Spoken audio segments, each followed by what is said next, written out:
dance with you. Grab my hand, let's dance. Get this ballroom rocking tonight. Clear the floor so we can do this right. We will dance till we got holes in our souls. Let's get this ballroom rocking tonight till the moon fades out and the sun's inside. Let's get out, girl, I'm taking you home.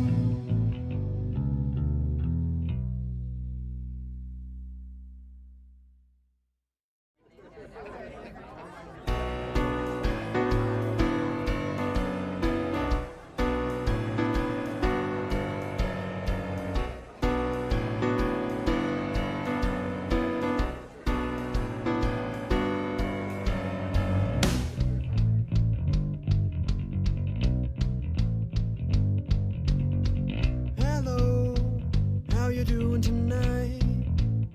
I saw your face in the candlelight across the room, and I wanted to know. Yeah, I wanted to know. Well, I'm anxious to know if you dance with me. Put on those dancing shoes. Grab my hand. Let's dance. Let's get this ballroom rocking tonight. Clear the floor so we can do this right. We will dance till we got holes in our souls. Let's get this ballroom rocking tonight till the moon fades out and the sun's inside. We will dance till we hear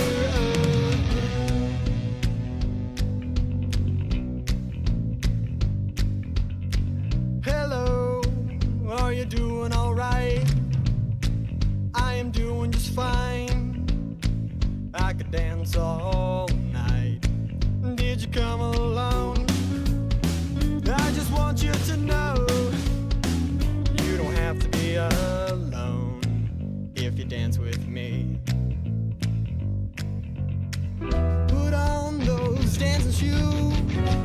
Grab my hand. Let's dance. Let's get this ballroom rocking tonight. Clear the floor so we can do this right. We will dance till we got holes in our souls. Let's get this ballroom rocking tonight till the moon fades out and the sun's inside. We will dance till we hear a hush.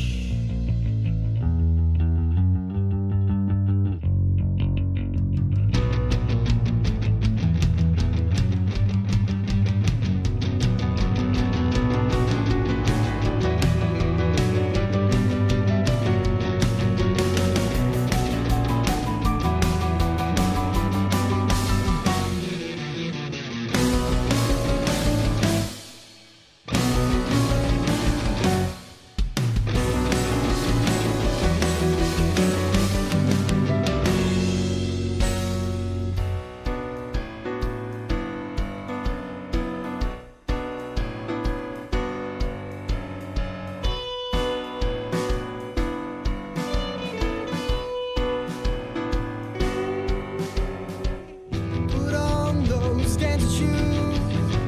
Grab my hand. Let's dance. Let's get this ballroom rocking tonight. Clear the floor so we can do this right.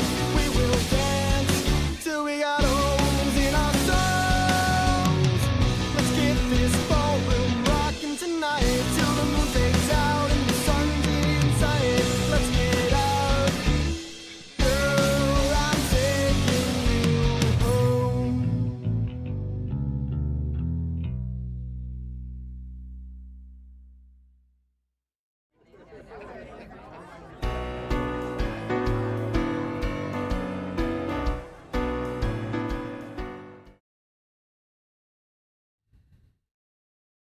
What's up, guys?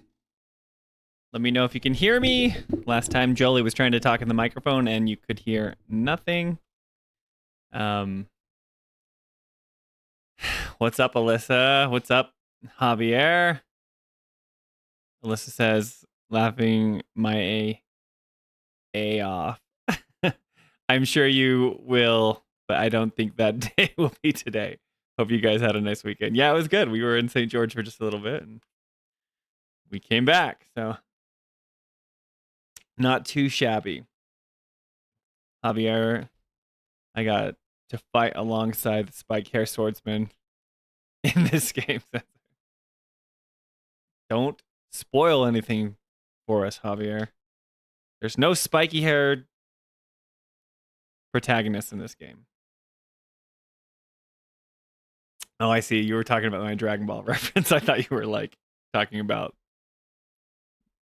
he who must not be named, who's a Easter egg. I don't know if he's an Easter egg. Everyone knows Cloud's in this game. What's up, Jolie? How are you doing?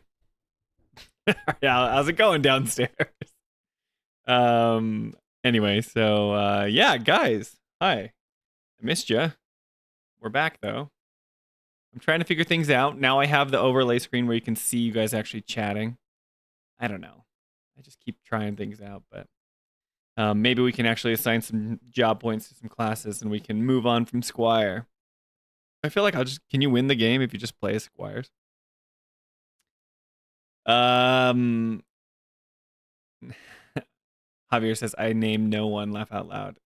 Or a random monk, Voldemort. Oh, no, Joe, we're talking about Dragon Ball Z. This is one thing that Jolie doesn't know. I was a huge Dragon Ball Z nerd growing up. Actually, I don't know if I can show you this. But I grew up on Toonami. If anyone knows, I got my face out of the shot. Anyway, I don't know. This is from Gundam Wing. And I've got all of them up there. Got like Heavy Arms and Wing Gundam and all those. Well, Jolie knows Dragon Ball Z, but that was Gundam. Yeah, Jolie knows Dragon Ball Z, but that's not her thing. Her thing is Final Fantasy and Final Fantasy only. See, this is the funny thing about us, like nerd culture. I'm like, I've got like my fingers in a lot of pies, but I'm not like inundated with a specific fandom. Like I'm not in forums talking about certain things, but I'm now like a part of the Final Fantasy universe because Jolie's like obsessed, right? She has all the like the figures, she's played all the games, and I have like a few things that I like, and I grew up watching Dragon Ball Z. Sweet Alyssa says I also loved Toonami as a kid. Toonami was like that was like my drug. That was where I grew up. Like my friends that were like my, everyday friends. Like I didn't tell them about Toonami because I was too embarrassed. I don't know why. Like now anime is like way more accepted, but I was like, this is so cool. And I would rush home from school so I could watch Dragon Ball Z and Gundam Wing. And my friend next door, Matt Chavez, he was awesome and super cool guy. But like he wasn't like my typical friend, right? Like my friends like into sports and whatever normal stuff. It's not normal. I don't know. But like not nerdy stuff. And then Matt was like into Dragon Ball Z with me. And so we would go over to his house and watch it. So yeah, I loved Dragon Ball Z. And my dad would just watch us watch it. And he'd be like, why do you guys like this stuff? Sorry, let me catch up on chat. Wait, Jolie doesn't know Dragon Ball Z. Gundam. Yeah, okay. Javier says not much. Just wanted to listen to some awesome voice acting. Laugh out loud. It's a thunderstorm here, so the feed dies. That's true. I can hear the lightning outside. DBZ Gundam Wing, Ronin Warriors. Yeah, Ronin Warriors, man. That's a deep cut, Alyssa. It was a fun time. Those were better days. Javier says, what is your favorite Gundam series, Spencer? See, so I'm not, like, when I say I have my fingers in each pie, I'm not that deep into any fandom. So, like, I watched Gundam Wing as a kid because it was on Toonami, and I, like, haven't gone back and, like, rewatched all the series, because I know there's, like, tons of Gundam series. I watched, like, I don't know if it was on Netflix or something, like, the start of Gundam, Like before there was like the actual Gundam, it was like all the political stuff, and they had mechs, but I'm see, this is how dumb I am. This is where um like the bad guys were first started. Like they had red suits and green suits, and then all of a sudden, like I don't know what it's called. I've seen a few things, but I don't have enough knowledge to speak on it here. Um, yeah, Seppu Gaming. I know it's a Final Fantasy channel, but do you not talk about Claire Obscure 33? Well, no, we don't talk about it because we haven't played it. Joel, I bought it when it came out because I was really excited, and I'm like, this is a type of game that was inspired by Final Fantasy X and Lost Odyssey. So we thought, oh, dude, let's play this. And we play other games other than Final Fantasy. I play a lot of different games, but Jolie only plays Final Fantasy. And she just doesn't have time to play games. Like she makes time to play Final Fantasy. So right now she's downstairs editing our part 3 of chapter 9 deep dive. And then she goes to bed and she plays tactics in bed or whatever. But yeah, so we would talk about Expedition 33 if like it had some sort of Final Fantasy tie-in. I can't speak for the channel. Like Jolie's the one who makes like the ultimate call on it. But like if there's any sort of like tangentially related thing, like we can talk about it. I talked about like Zelda and some other things in the past episode that we released. So yeah, I would definitely want to play it before the end of the year. So when Game Awards come around, I want to see what everyone's talking about. So yeah, long answer, but Jolie says we do care about it. I want to play it when time allows. Yeah, my brother says I would love it. Yeah, do you watch Dragon Ball Super? I don't watch Dragon Ball Super. Like I know of it, just like clips on YouTube. I know that there was a tournament of power, like where universes fought against each other, and Jiren was like the ultimate bad guy, and like Frieza's back for some reason. He's gold. I don't keep up with it enough. So, Alyssa says my 2 best guy friends and I would talk about it nonstop. With my girlfriends would talk about NSYNC and Backstreet Boys. We probably grew up around the same time. You're probably the same age as us, Alyssa, because that was totally my childhood. The girls like on my street would be, you know, they were into NSYNC and Backstreet Boys, and my other friends weren't into Toonami, but I found a real one, my next door neighbor, who was way into it. I remember he would like come back with Dragon Ball toys. And I don't know where he would get them. I'd be like, where did you buy this? You can't like buy them from the store. Like now you go to a Walmart and you can see like, you know, Goku and Vegeta and all the stuff there. You get like Naruto characters and Demon Slayer characters. Couldn't do that when I was young. Separate Gaming says, what do you think about the new Dissidia Android game? Yeah, I saw that it was announced, but like we've never played Dissidia games. Those are like the fighting games, correct? I could be wrong. Like I said, we're more of like we're Jolie can speak better to this, but I think it's like a Final Fantasy fighting game. And I'm not against mobile games. Like I've played enough of them, but I just prefer playing on like console or PC. So if they do a good job, cool. But the city has always seemed like crazy and chaotic to me if it's what I'm thinking it is. So I don't know how that would control super well on a phone, but maybe hopefully it works out. Javier says Gundam Wing is free on their YouTube channel and they are uploading other Gundam series. Oh, awesome. Yeah. I went back and watched it and I'm like, as a kid, I didn't understand any of the political, you know, machinations or stuff that whole series is about. I was just like, Death Scythe is my Gundam. You know, as a kid, it's like you pick your favorite one and that like becomes like your ride or die Gundam. That's my Gundam. So Duo was the pilot and I loved Death Scythe. And yeah, sorry, I know this is a Final Fantasy channel. Jolie's probably like, what are you talking about? But yeah. So let's see.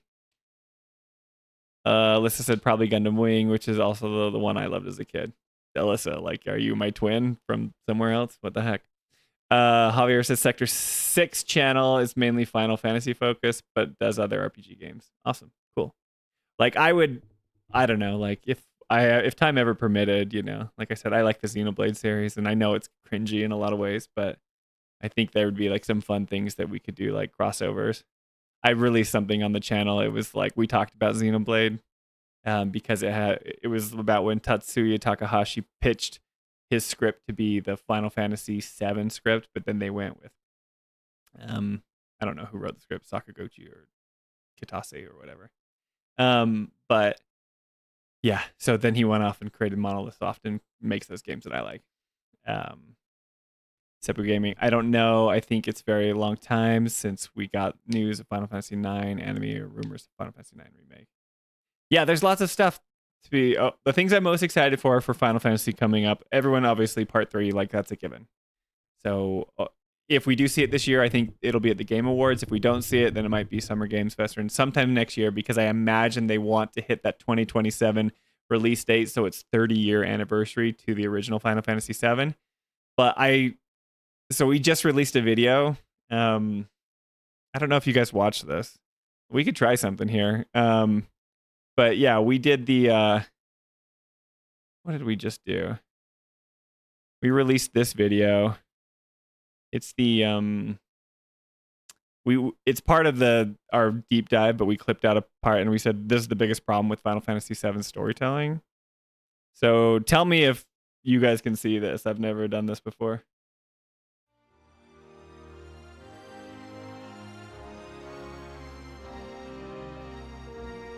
I got a blank screen. I'm so good at this streaming stuff. Let's see here.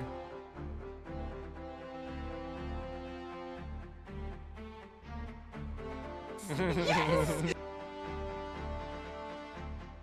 Probably just hear the game music. Anyway, I was going to show you, like,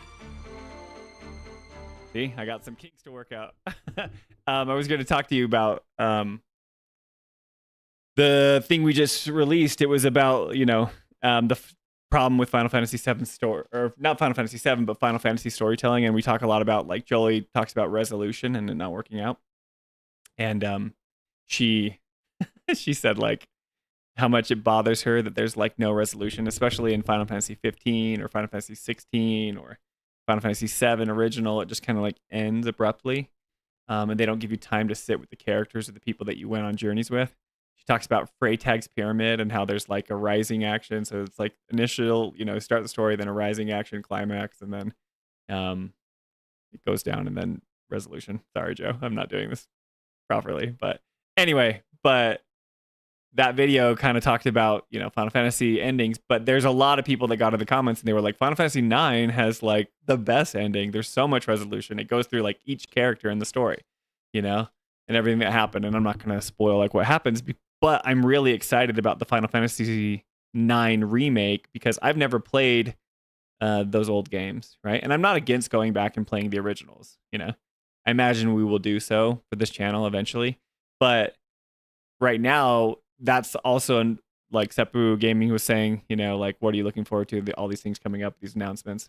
Final Fantasy 9 remake is something that I'm interested in, like, greatly. And everyone was saying great things about the ending. So maybe we could have some not heartache at the end of that when we play it. So Jolie won't be sad because she'll get the resolution that she deserves. Yeah.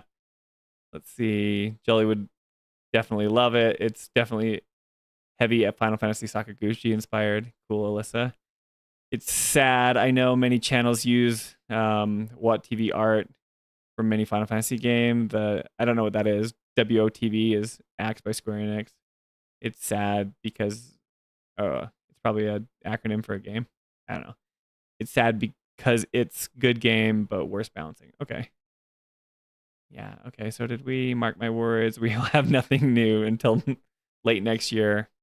That might be true. I think they might make an announcement just because, like, they'll give a year of marketing cycle and then it might come out. But we probably won't get Final Fantasy Part 3 until late 2027. That's what I'm guessing.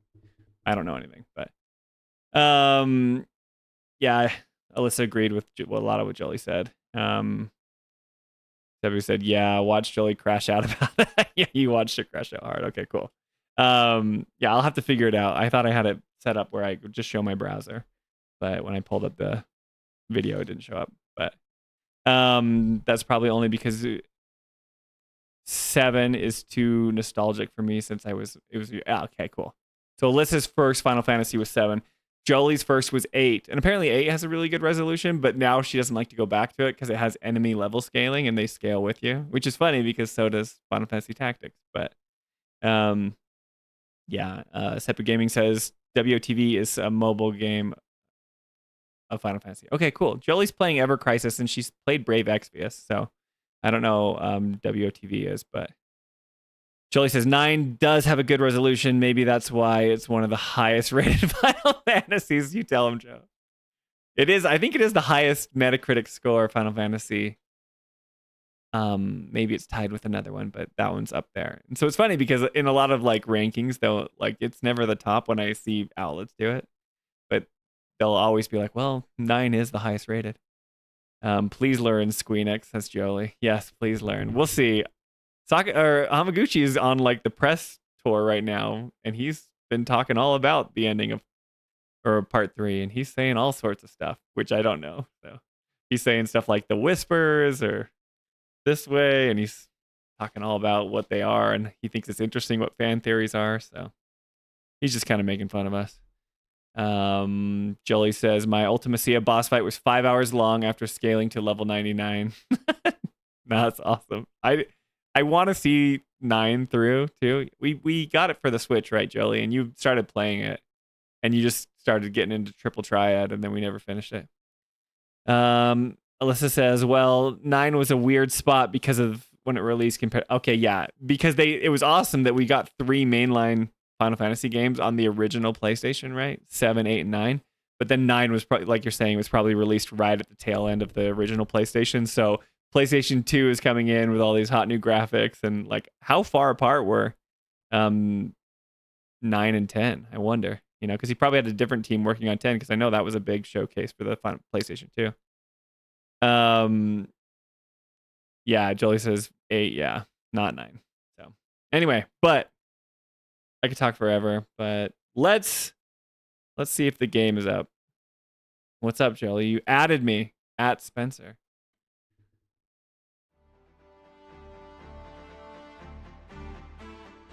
Guys, check it out. I've got it pulled up here. We got Ramza, we got Javier. Now, they've all got a decent amount of job points that I need to spend. And you got to make sure that I'm doing it right. But these guys have decent stats, right? We went and picked everyone we liked to have good stats, and these guys don't have any, and I was going to get rid of them.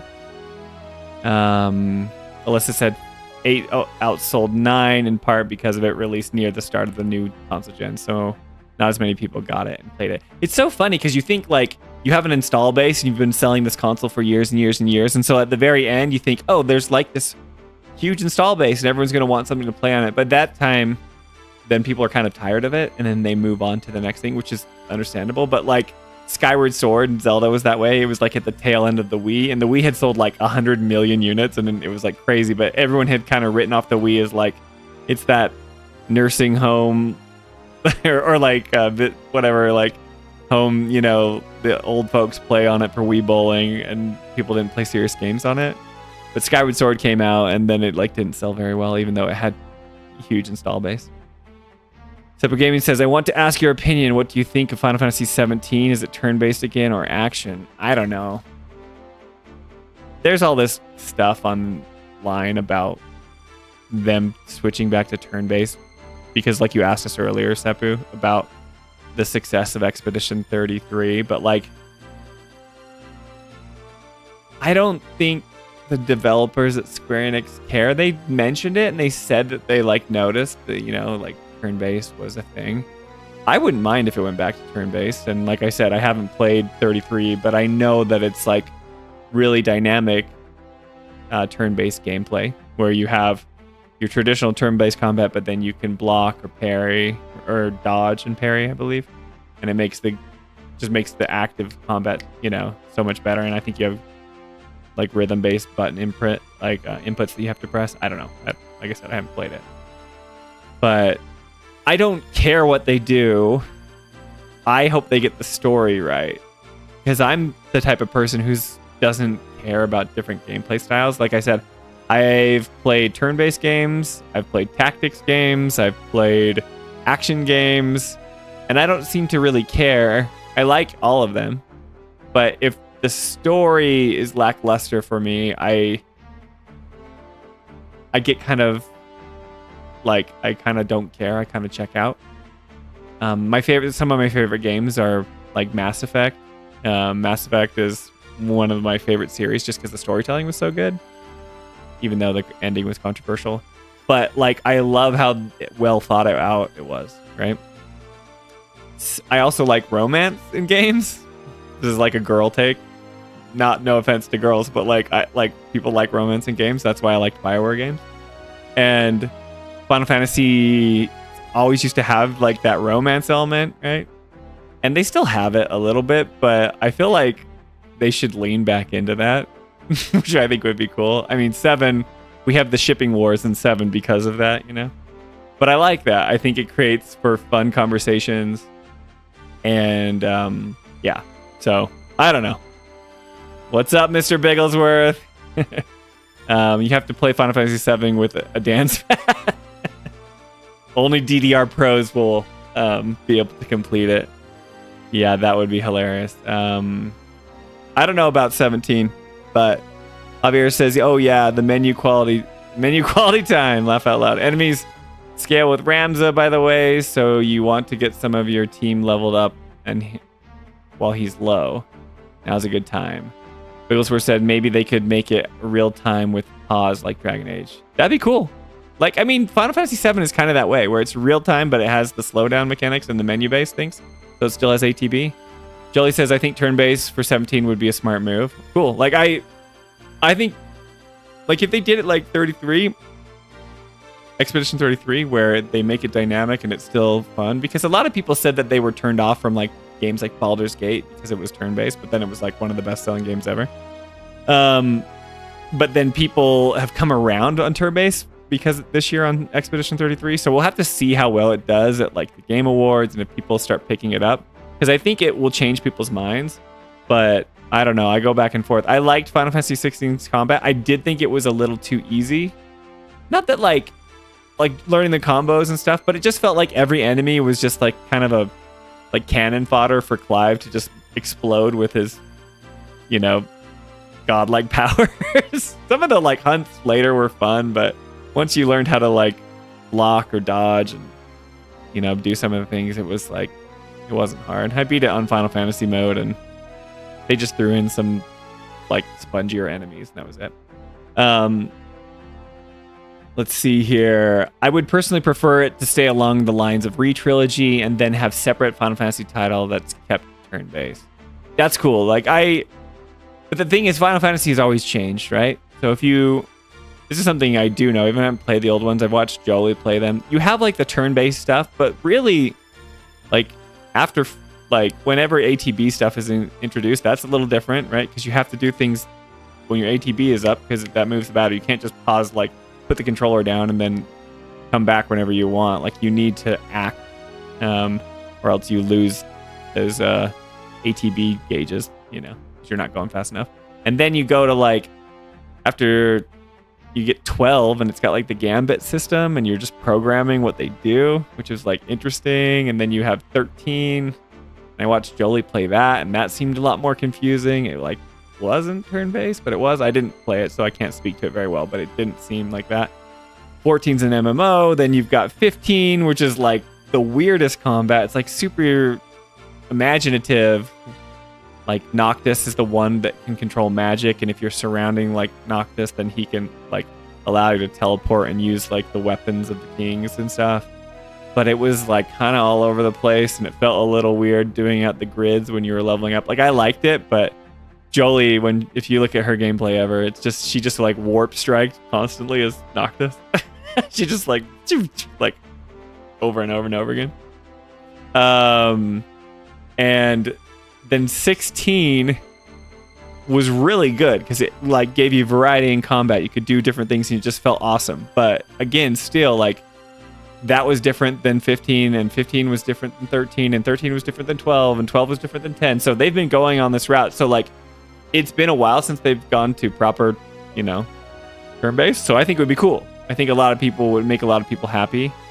So we'll see. Sorry, I know I talked forever on that, but let's see. Yep. Alyssa says story and characters are probably my number one concern. Totally. Like, if they get the story and characters right, then I will play anything. Like, I play Xenoblade games. Okay.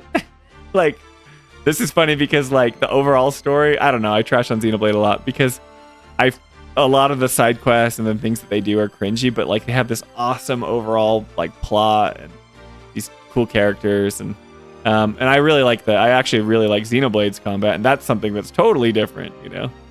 You have weird chain attacks and you can knock enemies up in the air, and every time Jolie watches me play, she just sees an enemy spinning in the air. She's like, why is there like a giant beast like twirling in the air? I'm like, don't worry about it, it's cool. Yeah, okay, Alyssa also says I was so excited at the start of 16. Okay, cool. So Alyssa, we're probably on the same page because 16 was like had that political intrigue, kind of like Tactics, where it felt grounded. I kind of have a problem with the shift to Ultima. I just don't think they did it right. I don't have a problem with Ultima being the main villain, but I just think that they floundered the ending, you know? Like, how do I say this? It just feels like this tone shift, and it's like all the stuff that they were setting up with like the racism against like the bearers and all this stuff and Clive is, you know, branded and all this revenge story, and like with Annabella, like they don't really pay it off, and then it just kind of shifts to like this world-ending, you know, spectacle, which is I hate to say it, but that's something that's very common in JRPGs, where they always want you to fight God in the end, so they can't just keep it contained to like whatever's happening there. That's not true in all places. Like, you know, Final Fantasy 12's kind of more an Ivalice.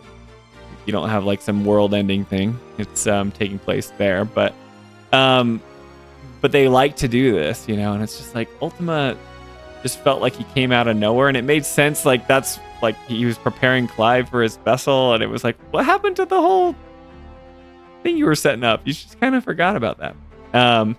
Sorry, I'm taking too long. Mr. Bigglesworth says you have to play Final Fantasy 17 with dance pad. Okay, I read that right. Mass Effect was really cool. I agree. Luna Freya romance fell flat. See, like romance in games, but it has to be good. So Jolie said, yeah, Luna Freya fell flat. Totally. Like Jolie and I have this opinion. Jolie may have given me this opinion because I watched her play and then I played it later. But you really don't spend a lot of time with Luna Freya. You can watch there's like the CG movie Kingsglaive, I think, before, and that deals with like Luna Freya escaping with with Nyx or something, and one of the other soldiers, like the King's Guard, which is kind of cool actually. But that gives you a little bit more, you know, look into Luna Freya. But Luna Freya was just in a couple of cutscenes, and she's like, we're friends as kids, and we're kind of like arranged marriage, and then it's like we end together. It's like, did you even like her? You didn't even like her. King Regis is like, go off and become a man on this road trip, and then you never see anyone. You just have a few letters when the dogs deliver it, and then you're sad that she died. I don't know. That's really bad, but I know, like, I feel bad. I'm kind of flippant with my opinions. Other people in the comments will be like, well, this made sense because of this, and they are like way more research. So if you're like that, that's fine. You probably know way more than my uneducated opinion. Laugh out loud. Dance pad. Final Fantasy X is very romance, and yeah, so became, and like Jolie talks about that, and that was like a good love story. She has issues with the ending, like it felt like a little bit of a retcon, but it's sad and emotional. I know what happens, but shipping wars. What shipping wars, Spencer? Laugh out loud. I feel like, yeah, I've labeled myself a Aerith. I'm really not. I just think Aerith's cool, but that doesn't mean that I'm like ride or die. Like I hate anyone who likes Tifa. Or other, you know, ships. Spencer broke Final Fantasy 16 combat. Yeah, I did. I could just one-shot everything, which is fun. Then Tetsuku gauge, when you get that at the end, man, so good. You max out some things. Like, it's fun.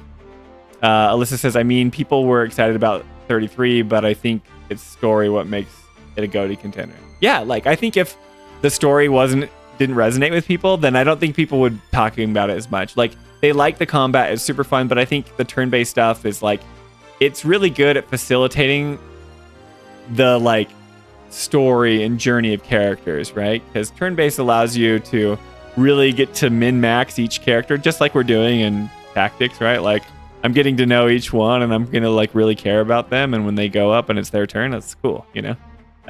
But with an action game, you can only like Clive was the only playable character. You know, you have Joshua and you have like Jill like doing spells in the background, and you don't control them. You're not attached to them. You're not in the menus min-maxing them, you know?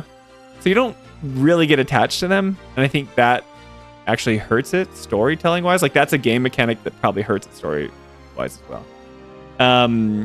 Javier says, Jolie, I saw more romance and chemistry between Luna Freya and Nyx in the movie than with Noctis. Totally, man. So yeah, he's talking about, I think, the movie Kingslave. Mr. Bigglesworth says, at Alyssa, do they only scale with Ramza? So I keep Ramza out of my party. I can outlevel the enemies. I don't think it's just with Ramza. That might be true, but I think it's your highest level unit. Because I've been reading on the internet, my brother-in-law, he's like played Tactics a bajillion times, and he said it's not just Ramza. Ramza's usually your highest leveled unit, and he's has to be in like all the story stuff, so everyone thinks it's Ramza, but like you can fight with, or if someone gets higher, it just levels to your highest unit. So I guess that's a good rule of thumb. Separate Gaming's talking to Alyssa here. Thanks for the information. Is it enemy or story upscaling with Ramza? Hey, Jay in New York City. What's up, Jay?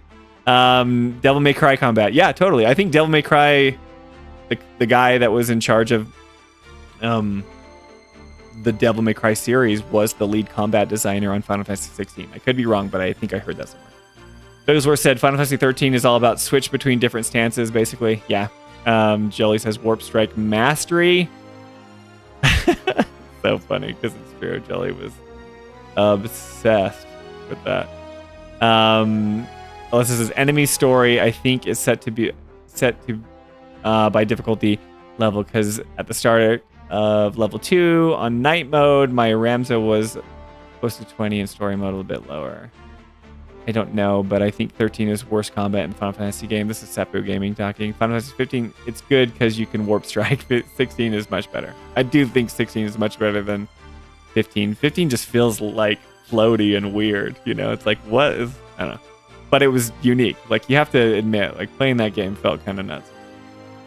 I think you're right about Nyx. Javier says Jolie. Enemies on the map through, those scale with him while trying to level up characters. So if you're trying to work on some level 1 squires and you have a Rams that's level 20, then enemies on the map are like 21, 22. Yeah. So I'm trying to get my core group here, and we're gonna level them up the same. Give me the Final Fantasy story of a princess and her bodyguard anytime. Nice. Nyx and Lunafreya. 16 started out so good, and then they took away all the intrigue in the world by having them fight God again. Yep, totally right, Alyssa. And I hated that you could only control Clive. Yes. All right. We're the same person. Alyssa, who are you? Are you me from the future? I'm just kidding. I am, and I hated that we could only control Clive during the fight. Like, went into it with an open mind, but the story and characters, there were a lot of moments I hated doing the choice. Yeah. I don't hate the game. I had a great time playing it, but it's like, it lacks that JRPG feel because it was so focused on Clive, right? I think about all the Final Fantasy characters in existence, right? And like, speaking of this, Seppo Gaming, speaking of Dissidia, it's like, if Clive was ever in it, he's like the most OP Final Fantasy character ever. He would just trash everyone because they gave him all the abilities. They took out Lunafreya's story, so yeah, the romance was DOA. Yeah, I know that Final Fantasy 15's development was just like ruined from the start because they didn't finish it. It's very Japanese, right? Final Fantasy 9, we think Kuja. I think it's Kuja. I don't know. I haven't played it, so. But God of Death, 15 is Out of Nowhere, Arden, and Naruto, there's a guy named Kaguya. I don't know. But yeah, it's like you gotta fight God. Bigglesworth, have you seen the Trails in the Sky remake? I wouldn't mind Final Fantasy 7, the hybrid battle system. I've seen that like on YouTube and people talking about it, but no, it kind of reminds me of Xenoblade Combat. I just see kind of the way it's laid out and the way you can do battles. By the way, Spencer, if you move your camera frame to the top right of the screen, there is more information appearing in the game where you currently are. Just saying. Yeah, do you wanna see Javier stuff? Okay, let's do it. Okay, this is how good I am at this. Let me see if I can move it without messing it up. Nope. Moving my little frames here.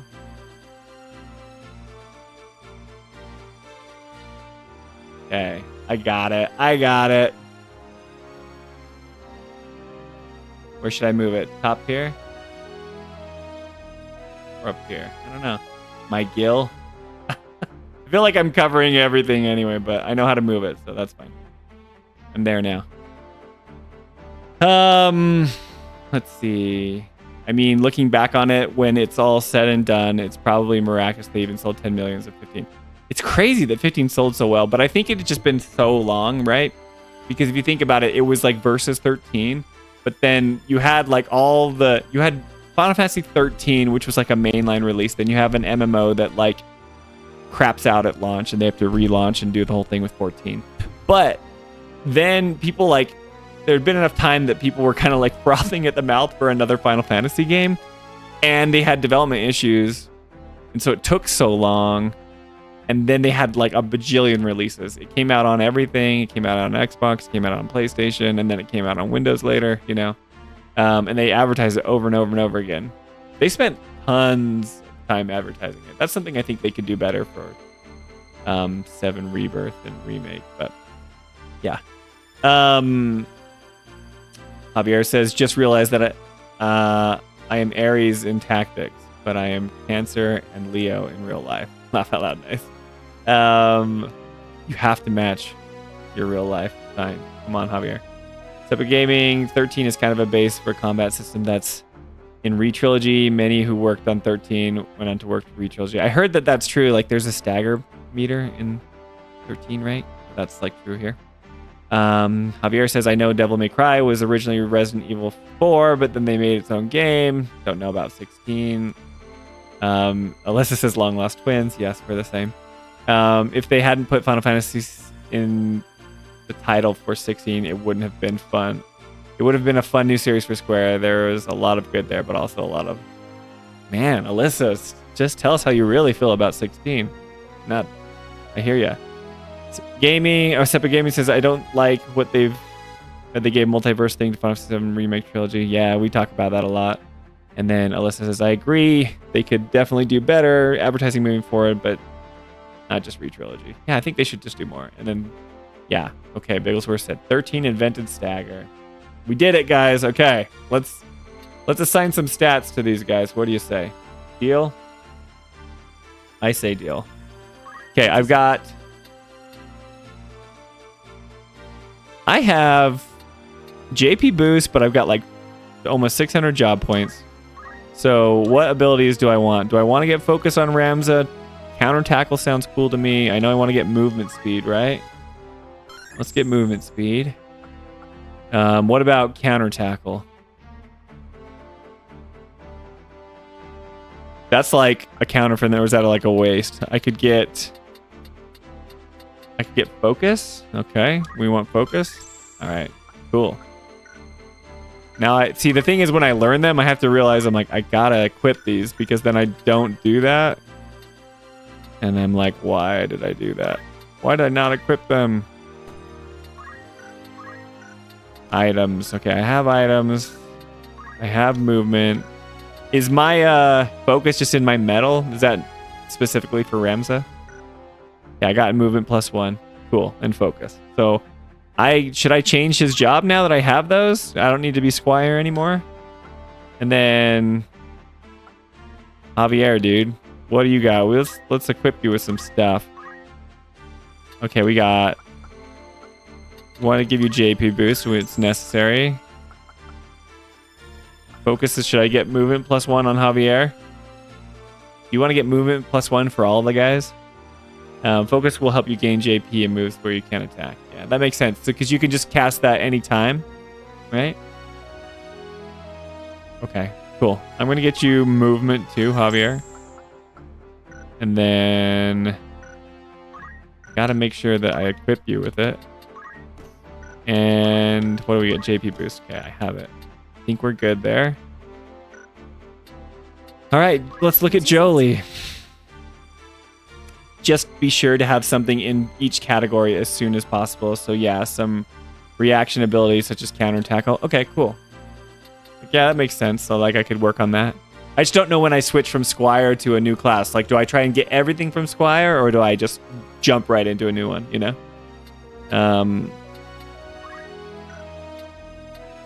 Let's see here. Gotta get that JP boost on all my characters. Ah! Can't get movement speed. Jolie, you're gonna be so slow. How sad. But that's okay. Javier, that would have been great. I would love another Legend of Dragoon. Oh, I missed him. Okay. Well, it seems that I'm the unofficial looter of the game, so movement is great. That's true, man. We had you go all over the map last time, didn't we? Okay, and I do not feel attached to Laurentis or Coster here. So, Alyssa, I want to name you one of them, but I don't want to... These are my, like, good stat people. Maybe I can just name... Let's see, but let's go here. And I got to get Mr. Bigglesworth in here as well. We had you... We released Mrs. Bigglesworth last time, and... Certainly. So, let's see if we can get you here. Mr. Bigglesworth. Perfect. Will not let me accept the name. Oh, it will. Fine Okay. choice of name. Mayhap it will become known the world over. Fine choice of name. What do you think? Is there auto? Someone in the comments was like, you should charge like a donation to like rename them. I'm like, I don't even know how to charge donations, and that would be weird. Like, he was nice, like good that was like a smart comment, but I was like, I'm not gonna charge anyone to do that. It's fine. Yeah, let's see here. That would have been great. Yeah, it's good. You can collect someone later and name me. I will. Farewell. The next good stat girl, Alyssa's joining our guild here.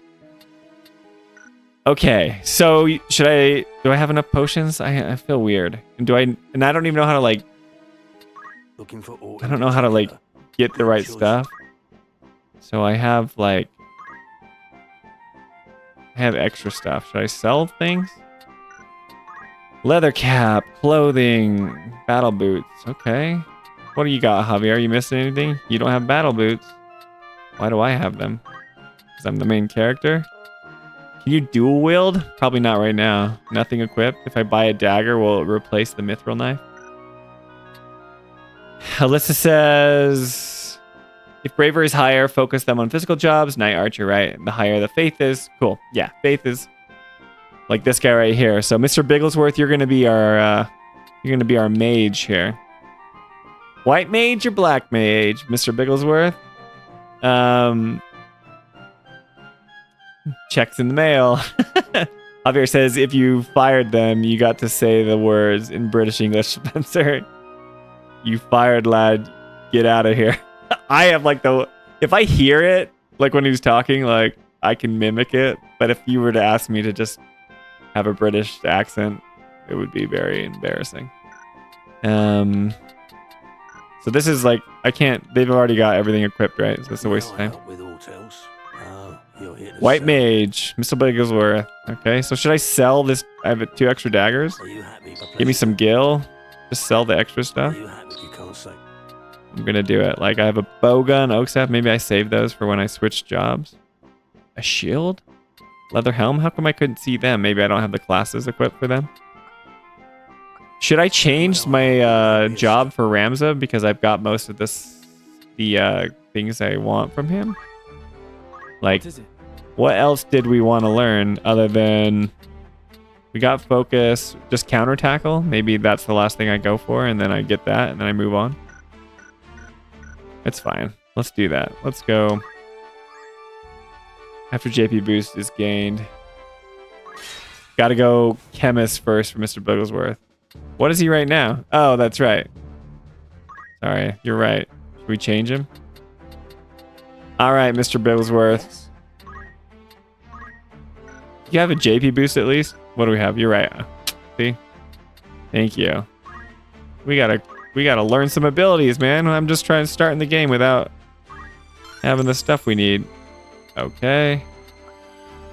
Can't get anything else, and we probably want to change the job anyway, right? I will give it my all. Okay. But now what abilities do I have as a chemist? I have potion. Re-equipped. Okay. Alyssa says I can change for Ramza. Mr. Bigglesworth loves casting Holy. Okay. Since he's balanced right now, you can go either way for him, but your choice, I believe, affect the stats. Okay, cool. Nice, I like it. Okay, you have potion at least.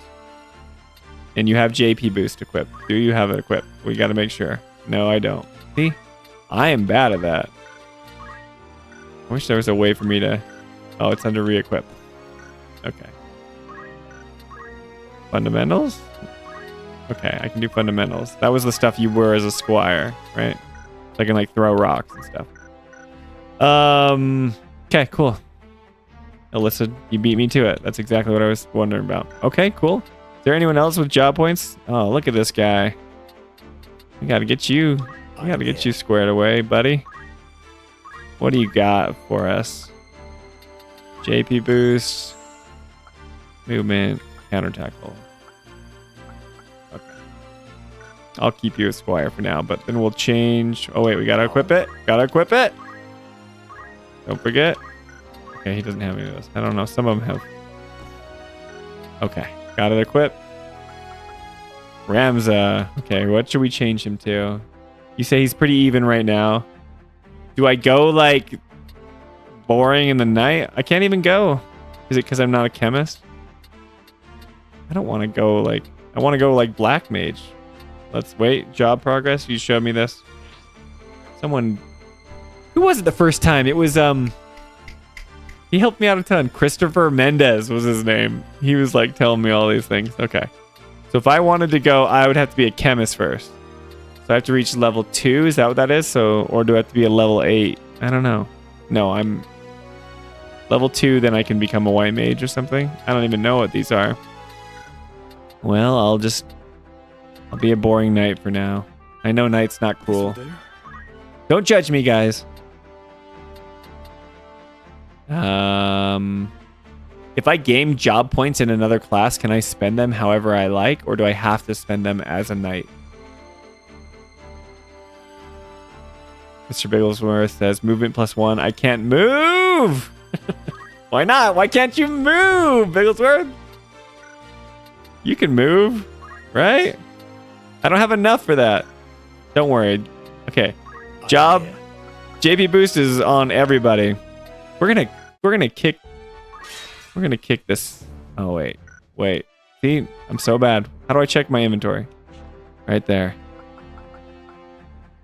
Phoenix Downs, high potion. Do I have any potions? Okay, no potions. Let's get some potions. That would have been bad. I wouldn't have been able to heal myself. Welcome, or catch your eye. Welcome, or catch your eye. See, my accents are terrible. Give me 10 potions, bro. Thank you for your custom.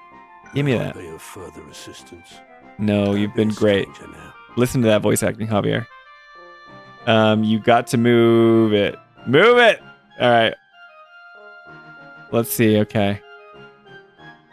Movement +1. I can't move. Yep, so you became a chemist first. Get his job to level 2 and you can become a mage. Mr. Booker's only on the class in which you earn them. Interesting. So if I want, like... Jolie says save before battle. Okay. Your accents are a work in progress. Okay, I'm trying. Okay, I'm getting there. I'm just... I like the bandits. They're like, boy, you cheeky little blighter. Wait, what? They just sound like they're grunting and they're gurgling in the back of their throat. Boy, cheeky little blighter, what are you doing out here? That's what they sound like to me. What's up, Tool Man? I've seen you from Twitter. I don't know if I've seen Bigglesworth, but yeah, man. Thanks for keeping everybody in line on that website, you know? Okay, Jolie says, oh, I keep forgetting to save. Sorry, I'm not gonna do it yet. Okay, I'm saving. I'm the type of person who doesn't like to create like multiple save points because I never go back. I'm like OCD. I want to just save in one save slot all the time, but I know that's crazy. So I'll save in a new one. All right, we're gonna fight. Let him feel the pain of loss. Nah, Jolie, he's good. Live on the edge. Alyssa is right. You gotta add some tension to your playthroughs. Boy, governor! It's just those bandits I want to fight. That's what they sound like. Spencer like, no safety net. That's right. Mandalia Plain. This is the place that Jolie's never left. She's like level 20 or something. Okay, I don't know if that's true, Joe. I haven't seen you play in a while. Okay. It's time. I'm just gonna toss my boys up front here. My boys and girl. Put Rams in the middle. Very well. We gotta save Mr. Bigglesworth at all costs. And we'll change Coster's name here in a bit. To battle. 100 save slots. Yeah, man, bro. We really are long lost twins. I don't like multiple save slots either. That's right. Holy cow. What is the deal? Oh, here they come. Jolie, I let Choco beat. Gotcha.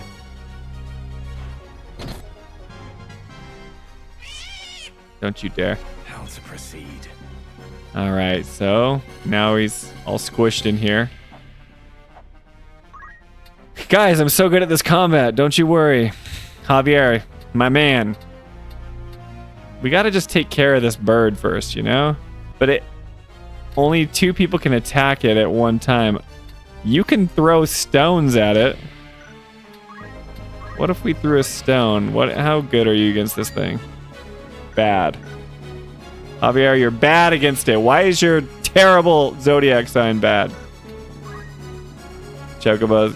Jelly's got to take out all the chocobos. You'd make a perfect Robin Hood from Dragon Quest. Robin Hood. High ground. Javier, this is where you want to stay? Imagine you're on the road and some chocobos roll up and steal your gill. just imagine it. What do we got here? Okay, I'm just gonna have you do some chip damage because you suck anyway at hurting this thing. So you better hit it. Oh, 3. Guys, look at those job points though. 27 for throwing a rock. Okay, I'm gonna move you so someone else can throw a stone if we need to, because right, we can hit. Jolie can hit, someone else can hit. So much for your high ground. I know what I'm doing, guys. Don't worry. Oh, yeah. Okay, Joe?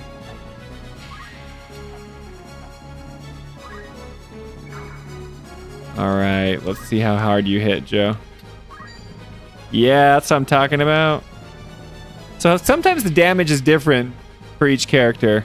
Is it based off of level and bravery? So right now, Jolie is a squire, but she's got higher faith, so I should turn her into like a mage. I should probably have her be a chemist too. But oh, dude, didn't counter. It's time. Ramza. Let's see here. We are attacking you, bird. See, like Ramza does like 28 freaking damage, and his bravery is how much better than Jolie's? Wait, we have to figure this out. All right, Jolie, your bravery is 68, which is still pretty high. Ramses is only 2 higher, and you did 12, and he does 28. Do I have a different like What do I have equipped? I'm a knight now. Does that make a difference? Guys, this is really important for me to know. Let's see.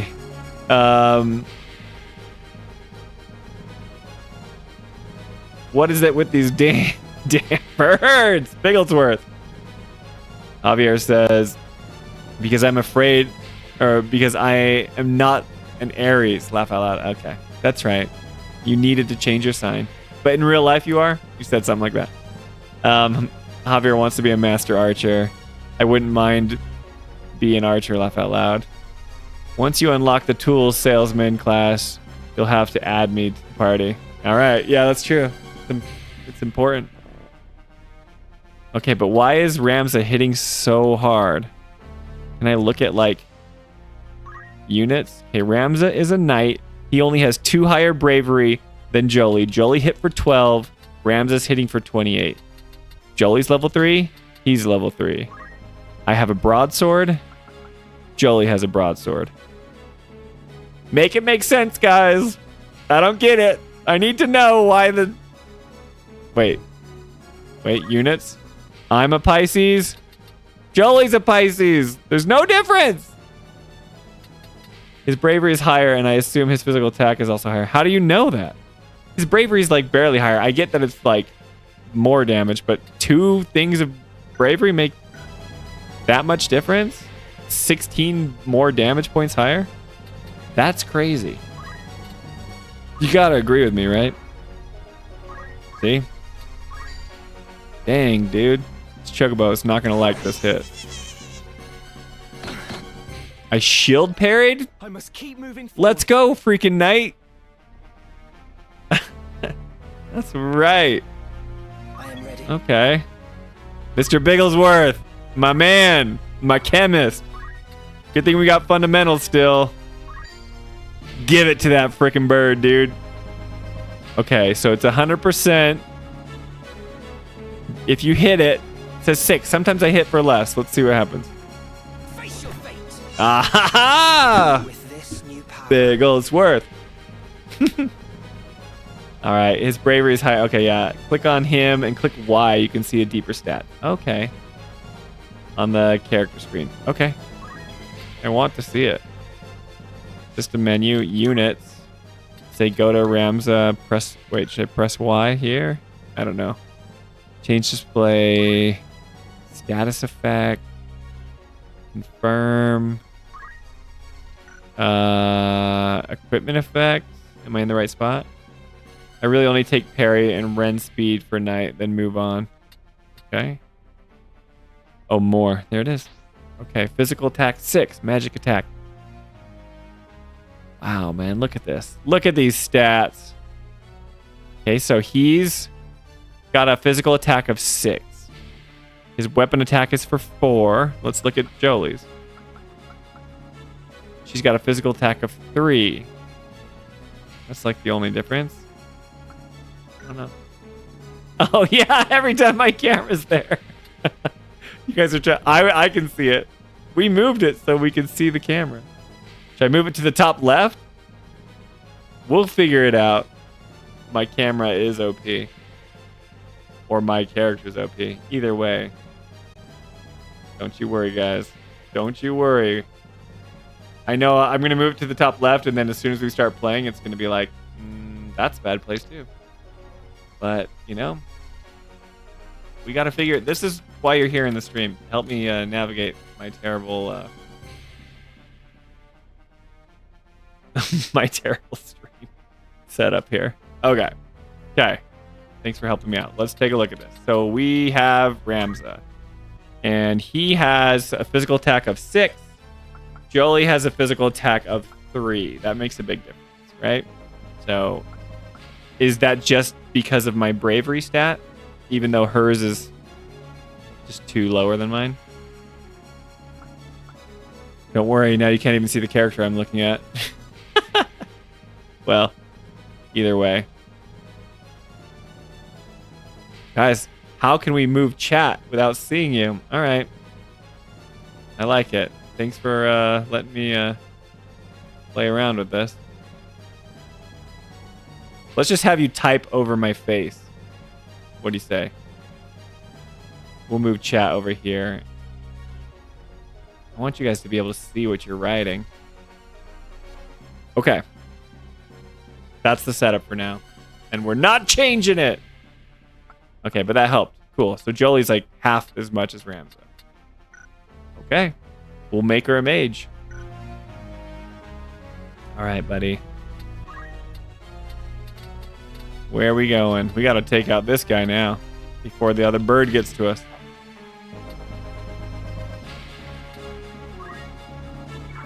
The high ground. This is for you, Javier. Abilities, fundamentals. Oh, yeah, he doesn't have anything. I forgot. He's like my useless guy that I don't have a lot of stuff with. He's got high bravery, though. Okay. We shall wait. We can't do anything for him. We'll see whether these guys come. Javier, you're getting hit, buddy. Ooh, see... Now I have another question. Coster just went last, but he's going first. I know it displays the order here, but what determines when people go in what order? It's fine where it is. Just letting you know. Look for stats. Cool. Thanks, Alyssa.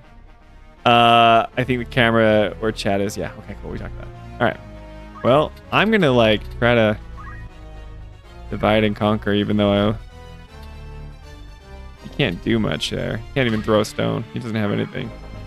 We'll just let him get hit by this chocobo when it comes in. All right, give it a good whack. Javier. All right, I'll take it. Jolie's gonna help out here.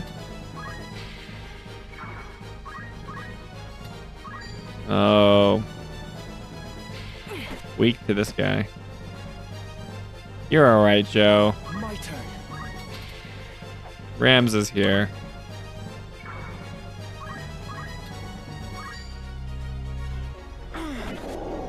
Didn't like that. Okay. I like Mr. Bigglesworth coming in and like cleaning up all my kills with like a stone throw or something. That's been 2 times so far. Dude, Bigglesworth, you're our closer. See that? I should be using you to heal units, but you're just so good at throwing rocks. You know? I want to like let them come to me. Don't worry, guys. This guy's getting no job points. I should just have him whack like a unit or something. What stuff do we have for you? Throw stone. We got some potions. Well, Bigglesworth is a gentleman and a scholar. Mr. Bigglesworth says, "I'm a kill stiller, dude." No, dude. People underrate the chemist, you know, with its just finishing capabilities. He is the finisher. Is this weird if I do like if I just like throw a rock at Coster here? Just for the job XP? Is that weird? Or is that the right call? We need Javier to level up, you know? Oh yeah, Jolie's my person who can use Phoenix down. I forget when I go long enough without playing, you know. I don't know what I'm supposed to do. Oh, thank you, Javier. I'm repping the channel. I took a shower right before we streamed because I gotta look really good for you guys. Just think you guys are swell. So yeah, I was getting all prettied up, and I just look through shirts because the other shirt that I had, my 7-month-old just spit up all over, so I had to switch it, and I thought this was appropriate, but it's kind of cringy that I'm wearing it, let's be honest. You can say it's true. It's true. Okay, well, I want some job points for Jolie. Dude, I shield parried it. Let's just toss... Oh, I don't get job points if it doesn't affect him. All right. Things I'm learning. All right. Look how far I can move. I love it. I'm going to hang out over here. You know? Just wait. All right. Now you can do your thing. Heal up my Joe. My girl. We got to get Alyssa on the team. Alyssa, when we find a good one, when we recruit some people, let me know. I'll add you next. Okay. Nice job, Mr. Bigglesworth. Dude, you're going to get the MVP for this match. I can feel it. Come on, bird. You know you want it. Yeah, go to Ramza. Shield parry this thing. Shield it! Nope. I don't know. I don't even know how I shielded it. Shielded it? Is that a word? Sounds like The Office. I shrewded it. For all you people who watch The Office, because I'm an old person. Alright. We'll take it. We'll take all the chops we can get. Javier, moving in for the kill. You're not gonna kill. We're gonna make it nice and... Wait, yeah. When does Bigglesworth get to go? Oh, he's gonna clean up this chocobo for sure. Oh, Javier, you're so excited. I feel so confident that he's not gonna attack us. I'm gonna turn and face the goblin. All right, Jolie. Let's see your weak attack power here. Oh, yeah. Happening, guys. We're going to let Bigglesworth kill every enemy in this one. Oh, no. I could have used focus. I could have been getting job points. I forgot. What am I doing? This is why you guys are here. Stop me from doing it. Let's see. Okay. Okay. Bigglesworth says, oh, he's talking Toolman. He says, the way I play this game is I set everyone to auto battle, heal allies, and hold down fast forward the whole time. You guys are optimizing for sure. Toolman says, all the kids are watching the paper these days. That's right.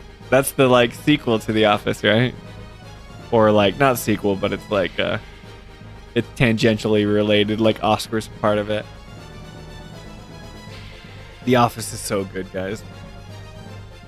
They just can't make a series like that anymore, but they should. It was the best. All right, Bigglesworth, clean up.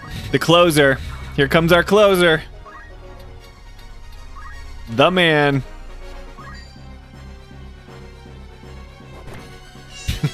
3 for 3, man.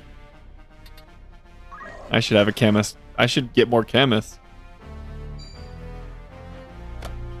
Tackle me. All right. So should I wait for these items to like pop? Is it worth it to pick up treasure, or is it kind of a waste? Mr. Bigglesworth, that's one way of collecting that JP. Just throwing stones, man. It's all part of the plan. JP is for closer. Dude, you are my closer. Let's be honest. Okay, Coster sucks. He can only hit. You know what? I think Mr. Bigglesworth's getting a little too full of himself. So let's make sure he knows not to step out of line. Coster's gonna give him a good talking to here.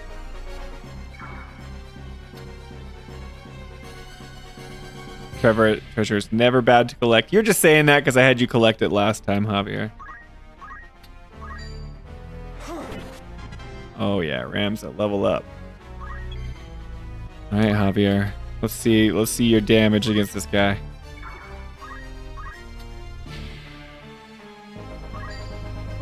Yeah, Javier, you got a good attack.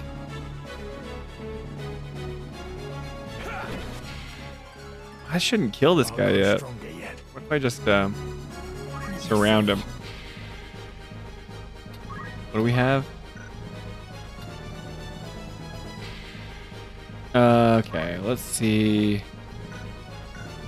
Move will block his exit. He can't go anywhere now, right? He's trapped. Probably kill him. If I throw a stone, will it kill him?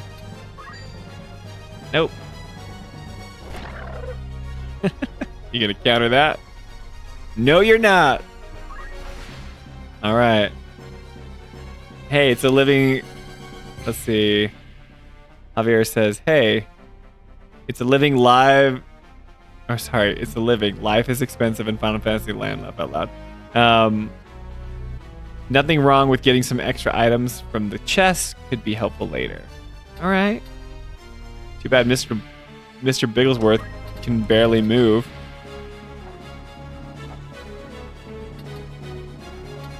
Should we have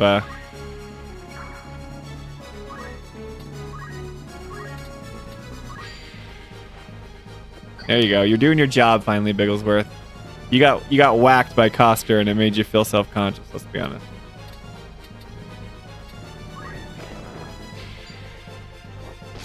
Oh, missed. Look at you, Joe. All right, Coster. Is Coster the only one who benefits from it? He's the one who gets it, or I guess it doesn't matter because they're like in inventory for everyone. All right. Check it out. Arts of War. I thought I got Focus. Is Focus not here? Am I crazy? Did I not equip it? Did I do it wrong? Guys, did I do it wrong? I swear I got Focus for Ramza. Where is it? I can't even use Arts of War. I probably, when I changed job classes, it messed me up. Ugh, grumble, grumble, grumble. This freaking game. We should just quit. Should this be the end of our Final Fantasy Tactics journey? You didn't even get to hear me slaughter a British accent. Bummer. Bummer. Metal was not equipped. Javier, abilities, what do you have? Items. Was Ramza the only one who got focused? I think so, huh? Wait, will this kill it? It will. You're just too strong, Javier. Just check it at Jolie for a second, you know? Alright, abilities. You can, Jolie, you can throw one right back at Javier for, you know? That was in a... Oh no! The goblin's free!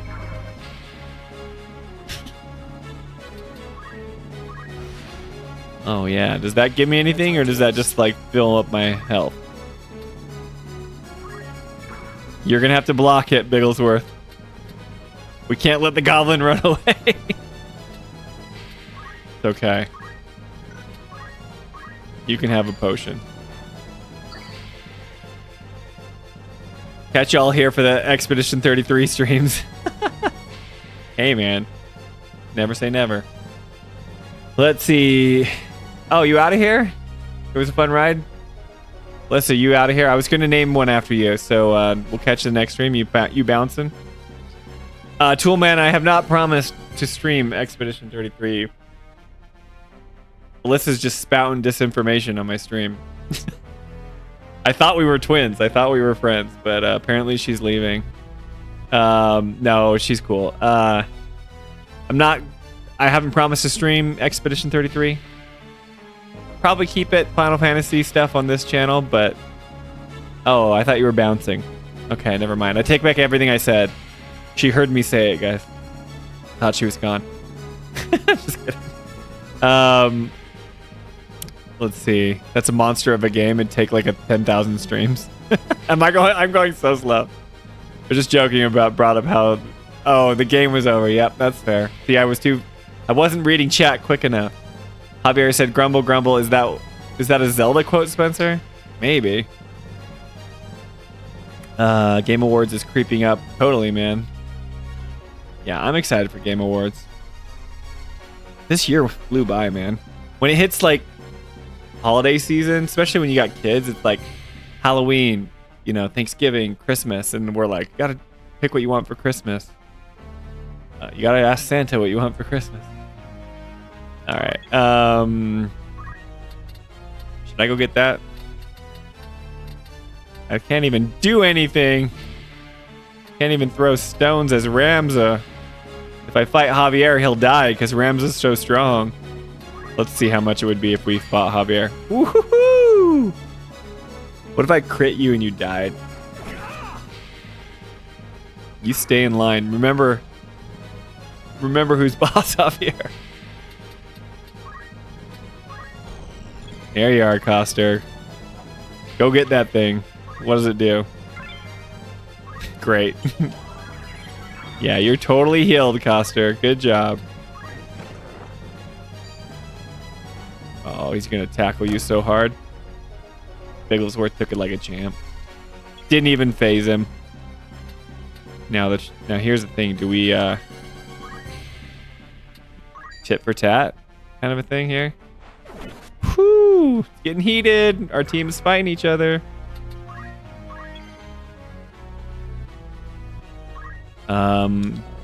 Let's see. Jolie's pretty weak. Let's have her throw a stone and see if we, oh yeah.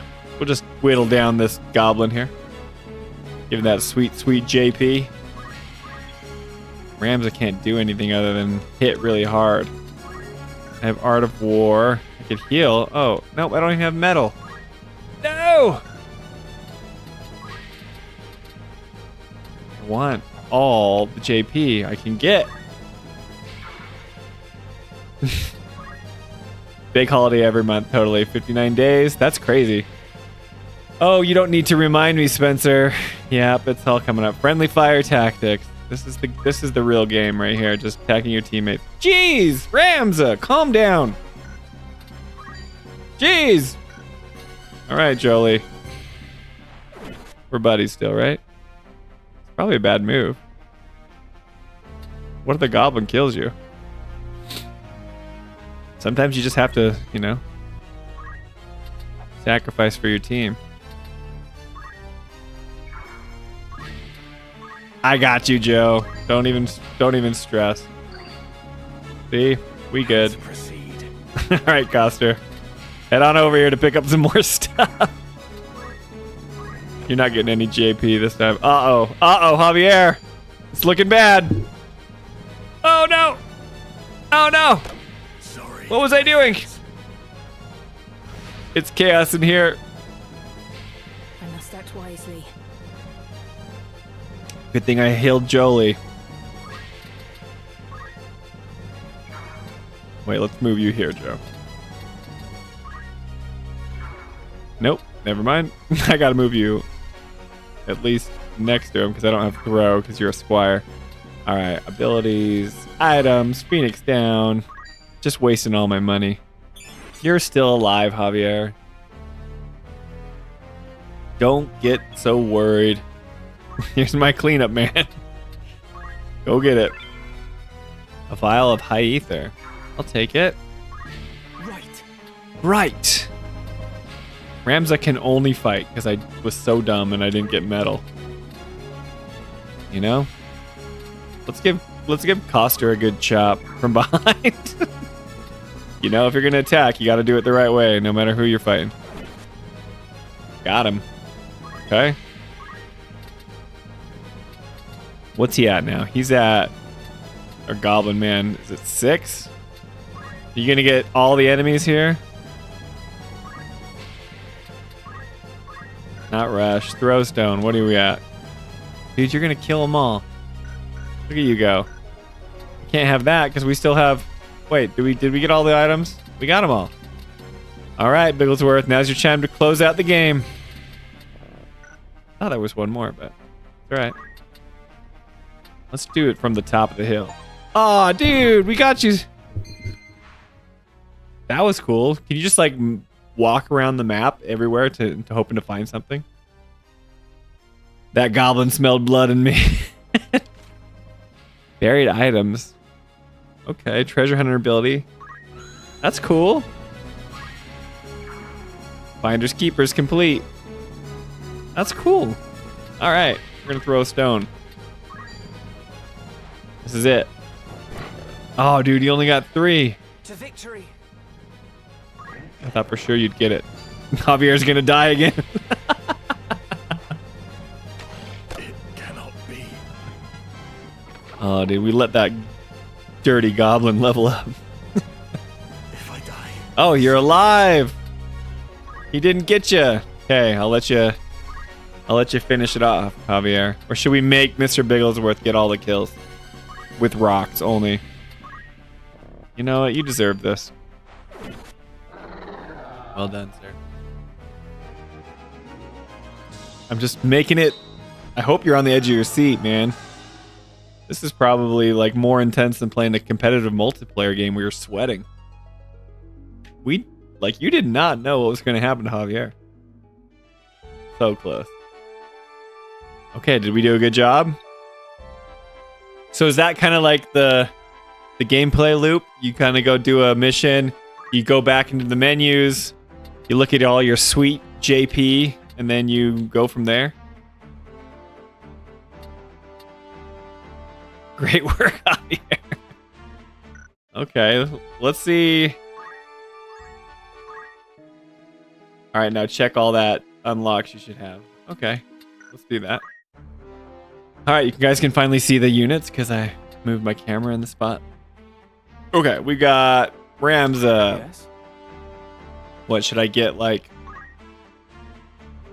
okay, so if it's just the JP in that class. Learn abilities. I have no idea what's good about knight abilities. Blocks physical attack received from the front side of either equip. So that's just like a block. So did I just like shield parry? Is that like a passive that the knight class gets? Thanks, Am. But I didn't do anything laugh out loud. It's all Spencer. No, man, you're channeling that energy through the stream. Edge of my seat. Dude, you're sweating. I know. And then select the upgrades. Don't forget to add metal. Okay, thank you. Yeah. Where the item says parry. Okay, so we don't want, like, you wouldn't want me to get parry then, right? Because that's like where metal should be. Equipped shields. Like, what should I get as a use it? Rend helm. Powerful technique that destroys the item equipped on the target's head. If no item is equipped, the effect is the same as the standard attack. I don't know, man. I kind of wish I had a knight class, but then I had that counter tackle from Squire. What was I thinking? Shouldn't moved on yet. Yeah, let me know what I should get as knight. I'm kind of a... Oh, and it would be nice to save. Nothing's gonna happen. I guess the lightning storm could like ruin my save. Take it from me and Alyssa, Javier. All right. Live on the edge. You don't have to save your game every 3 seconds. It's fine. Bigglesworth says you can make someone else a chemist while Bigglesworth is a squire to unlock movement. I like it. I like it. We're gonna make Jolie a chemist anyway, right? She needs it. Is this weird? I want to go back to Squire. Don't judge me. Interesting. I want that counter tackle. See, now I've got all the items. Now that's what I like to see. I know I didn't get any points for that, but that's fine. I'll be able to spend them at night when I switch back. All right, Javier, what you got? You've got it all, Javier. You're so cool. We can get you focus now or counter tackle. Let's get you focus.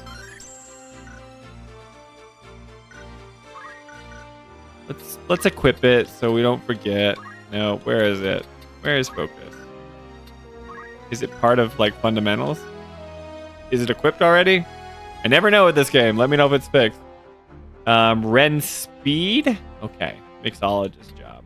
So many. This is such a cool game. All right, Bigglesworth. Did we unlock anything as the chemist that we want? We could have you do Phoenix down, right? That's good. Auto potion, throw items. What should I be working for as my chemist? Like, what should I be working for? Okay, cool. So it's in there. If I have fundamentals equipped, focus should be there. Is that the same with focus, but Rams's fundamentals is called metal? So you want fundamentals as a secondary job. Okay, this is making sense. All right, Jolie. Let's learn some abilities.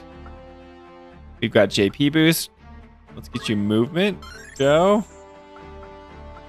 Oh, dude, we could get you counter tackle, but you're going to be a mage, so we don't really care for you to be a counter tackle. We want you to have like focus, but we'll switch you. Let's move you over to chemist. Change job. I'm eager for battle. Ah, look how cute you are, Joe, with that little bonnet. I think it's a bonnet. I don't know what it's called. Row item is good for chemist. Okay, cool. So I should be working towards that. Now, okay, let's make sure I have the things I want equipped. What do I have? Where did my fundamentals go as Jolie? Didn't I have fundamentals? Are they just gone and lost? I was like an awesome squire. Where are my fundamentals? I need to be able to throw rocks as my chemist. We saw Mr. Bigglesworth, how good he was at throwing rocks. Can I not have? Oh, I'm stupid. Yes, they're here. Okay, I'm figuring it out. Figuring it out, guys. Job. I was a chemist already because I have Phoenix down. Now I'll make you... We need our potion. It's all working out. Okay. That should be taken care of. All right, Coster. Yeah, the little lightning bolt. Cool, thank you. Yep. Thumbs up. Okay, I'm getting the hang of it, guys. I'm figuring it out. This is a cool game. Like, it's strangely addicting. I'm kind of like, okay, this is fun. I can see myself. I don't know what I'm doing, obviously, but I should probably learn stuff for him first. But it's fun. It's very fun. He doesn't even have, like, throw stone. Would it be a waste to get it on some... Because I'm going to change him eventually, right?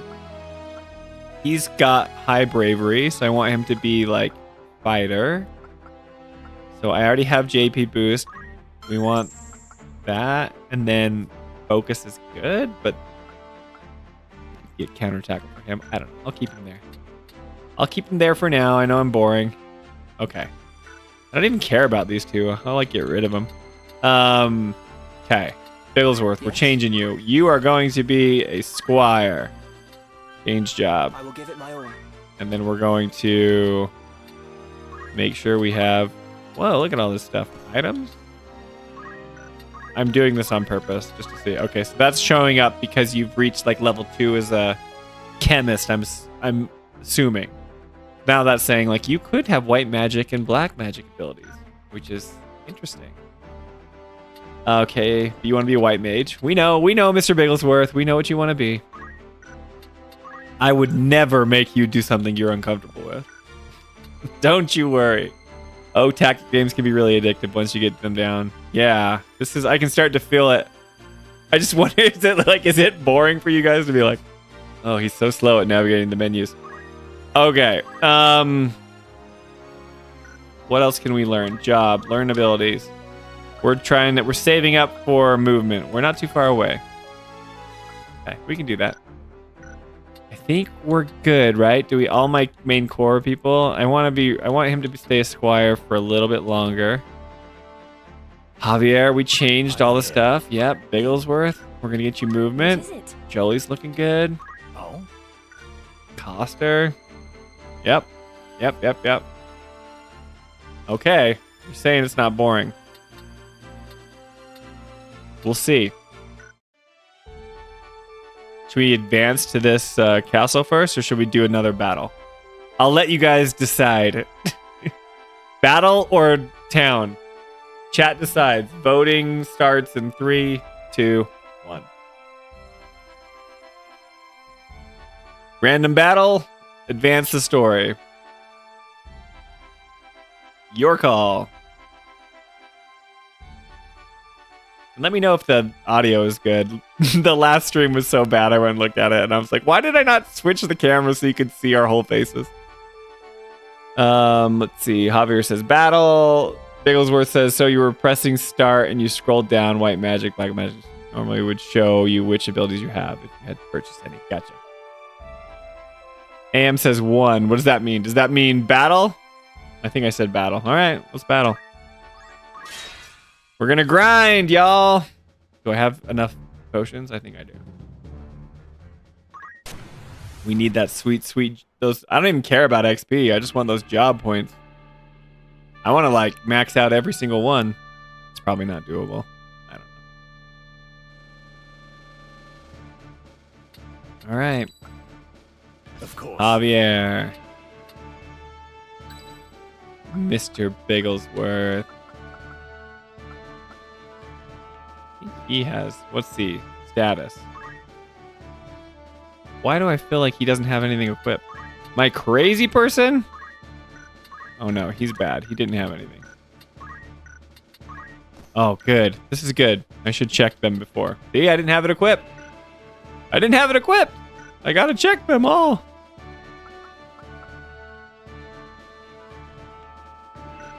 Can I not check? Can I go back? Previous unit. Oh. Oh, that's cool. Status. Nope. I know it. I'm good. Okay, he's got everything. Javier's got everything. All right.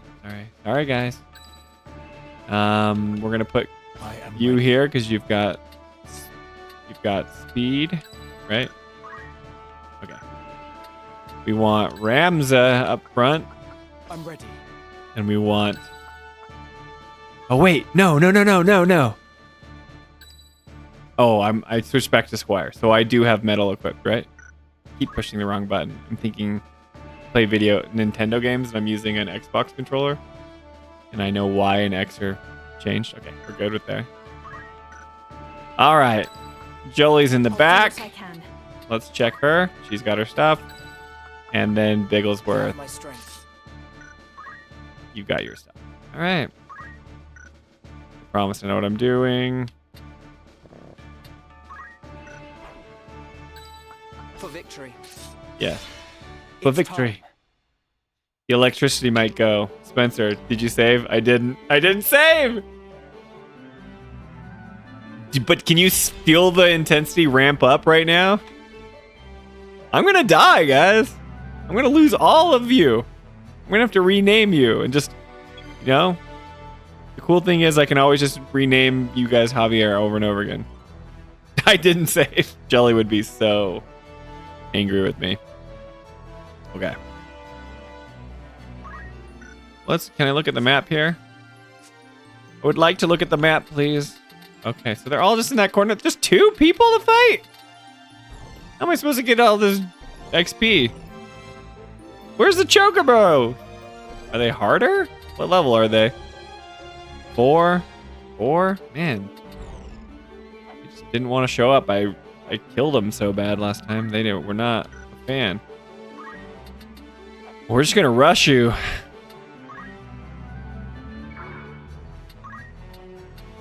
My time is now. Your time is now.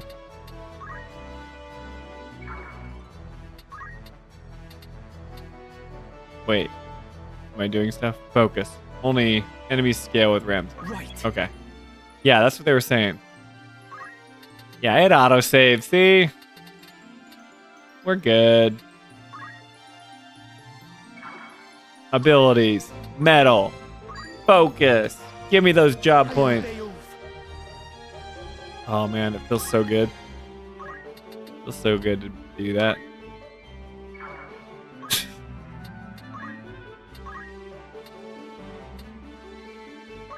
Javier, don't step out of line. Distance bring us. Yeah. Alright, Bigglesworth, you're slow, but you can throw rock. So, let's just hurt Ramsey. You know, he's got nice health pool. Woo! Good My throw, strength is Bigglesworth. alone. Alright, what you guys got? Enemy scale with Ramza. Only with Ramza, I think he's your highest character. But Ramza's usually your highest character. It's super effective. He has the proper zodiac sign.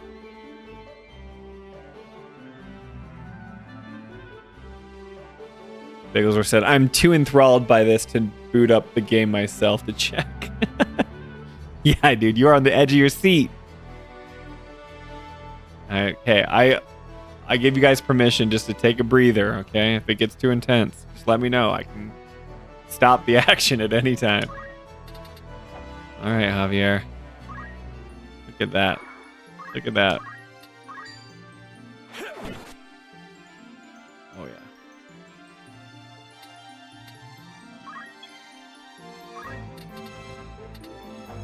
Oster can move far, but he still can't throw or do anything. So I could have him hit Jolie, our one and only healer. Don't take it personally. Why does he have so few abilities? So sorry. It's time. Abilities. Attack. Oh, let's move you first. Move you over to the side. Toolman says I need to get back into this game, but Silent Hill F keeps me buried now. I have heard that game is really good. That people are really genuinely into like the story and characters. See, this is an example. This is what Alyssa and I were talking about earlier, right? If the story and characters are good, it doesn't matter if the combat's kind of jank. I heard the combat's kind of jank, but that like atmosphere and everything's like running on a full cylinders there. Digglesworth says, I mean, it's basically a Souls-like. Are you talking about tactics or are you talking about Final Fantasy or Silent Hill F? I mean, because this is pretty Dark Souls.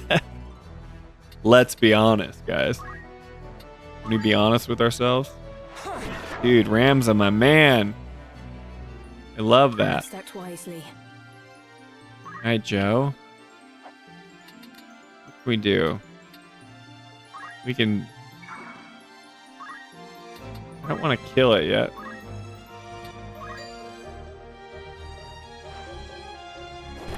Oh, yeah. He is not going to counter that.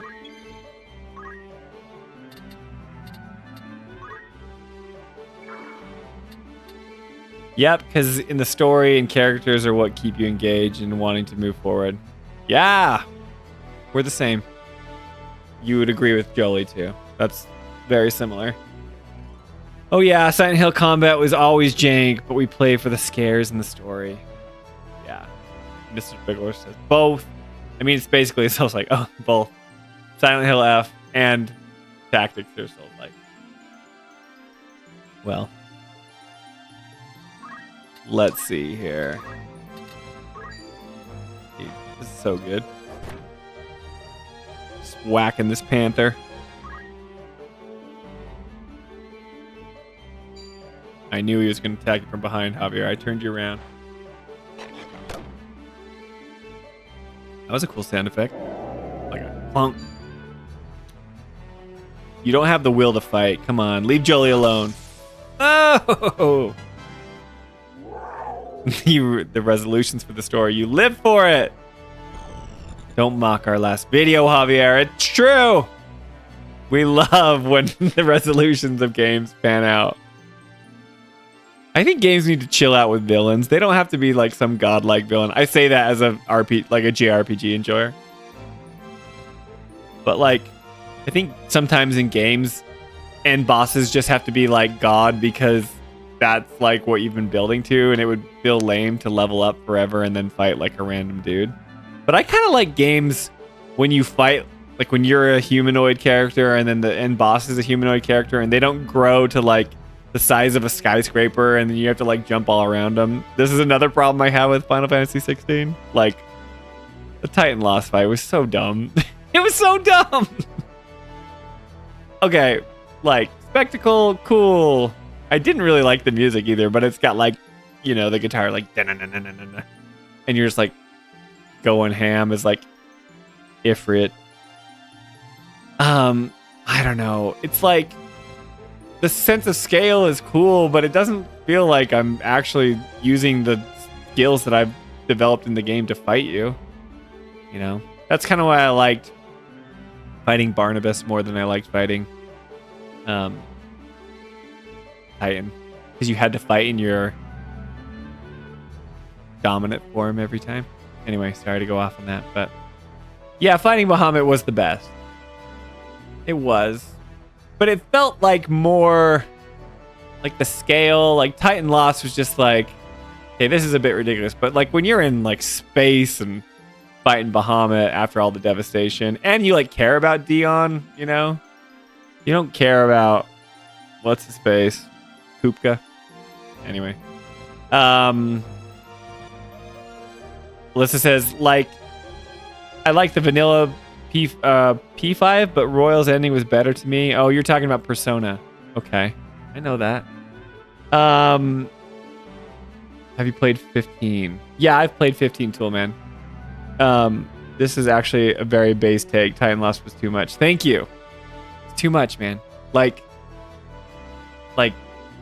some developers probably spent like their whole time developing just that one fight for that game. And it didn't need to be that. Like, I liked when I was fighting the regular Titan.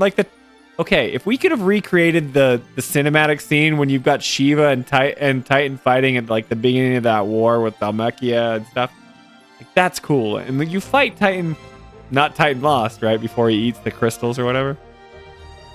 Like, that was fun. It was kind of dumb because you were like in the cave or whatever, but yeah, Titan Lost was bad. But Bahamut was cool. And the music was incredible. But I don't know, Final Fantasy 16 has got such highs and lows for me, just all over the place. So anyway, sorry. Javier is about to chop. Let's see here. Let's give the goblin on the old 1-2, shall we? Toolman says Arden is a good villain. He's just a dude that's a foil to Noctis. No giant. Yeah, totally. Like, okay, I haven't played 15 in a while, so my memory of Arden is rough. But we even played the DLC where you like get to play as Arden, right, in the past. Episode Arden, right? I do like that. And it's like he was like, I don't remember the story. He's not like the bastard king or something, but he was like the guy that should have had the crown but didn't, and he felt slighted, and like he's the one who corrupted everything or whatever. But I do like it. I like when the protagonist and the antagonist kind of feel like they have equal power level, and it's not like, we have to take down a skyscraper.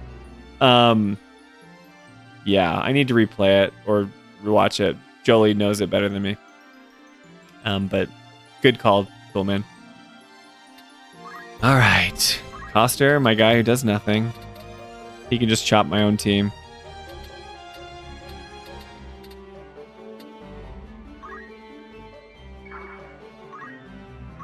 I'm just hurting our guys here. Woo!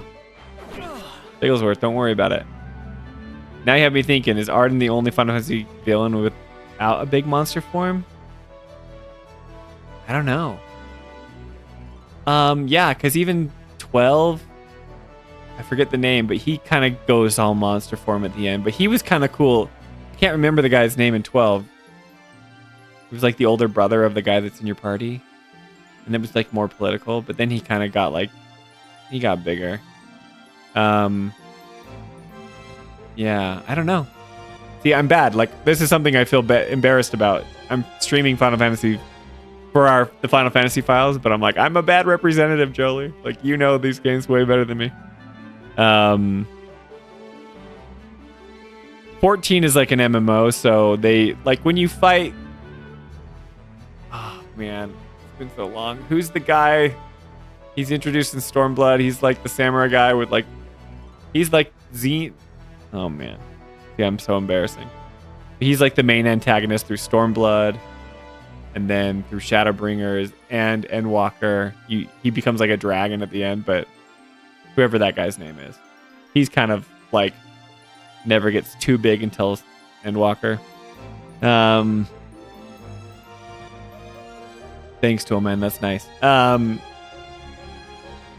Yeah, it's a journey for sure.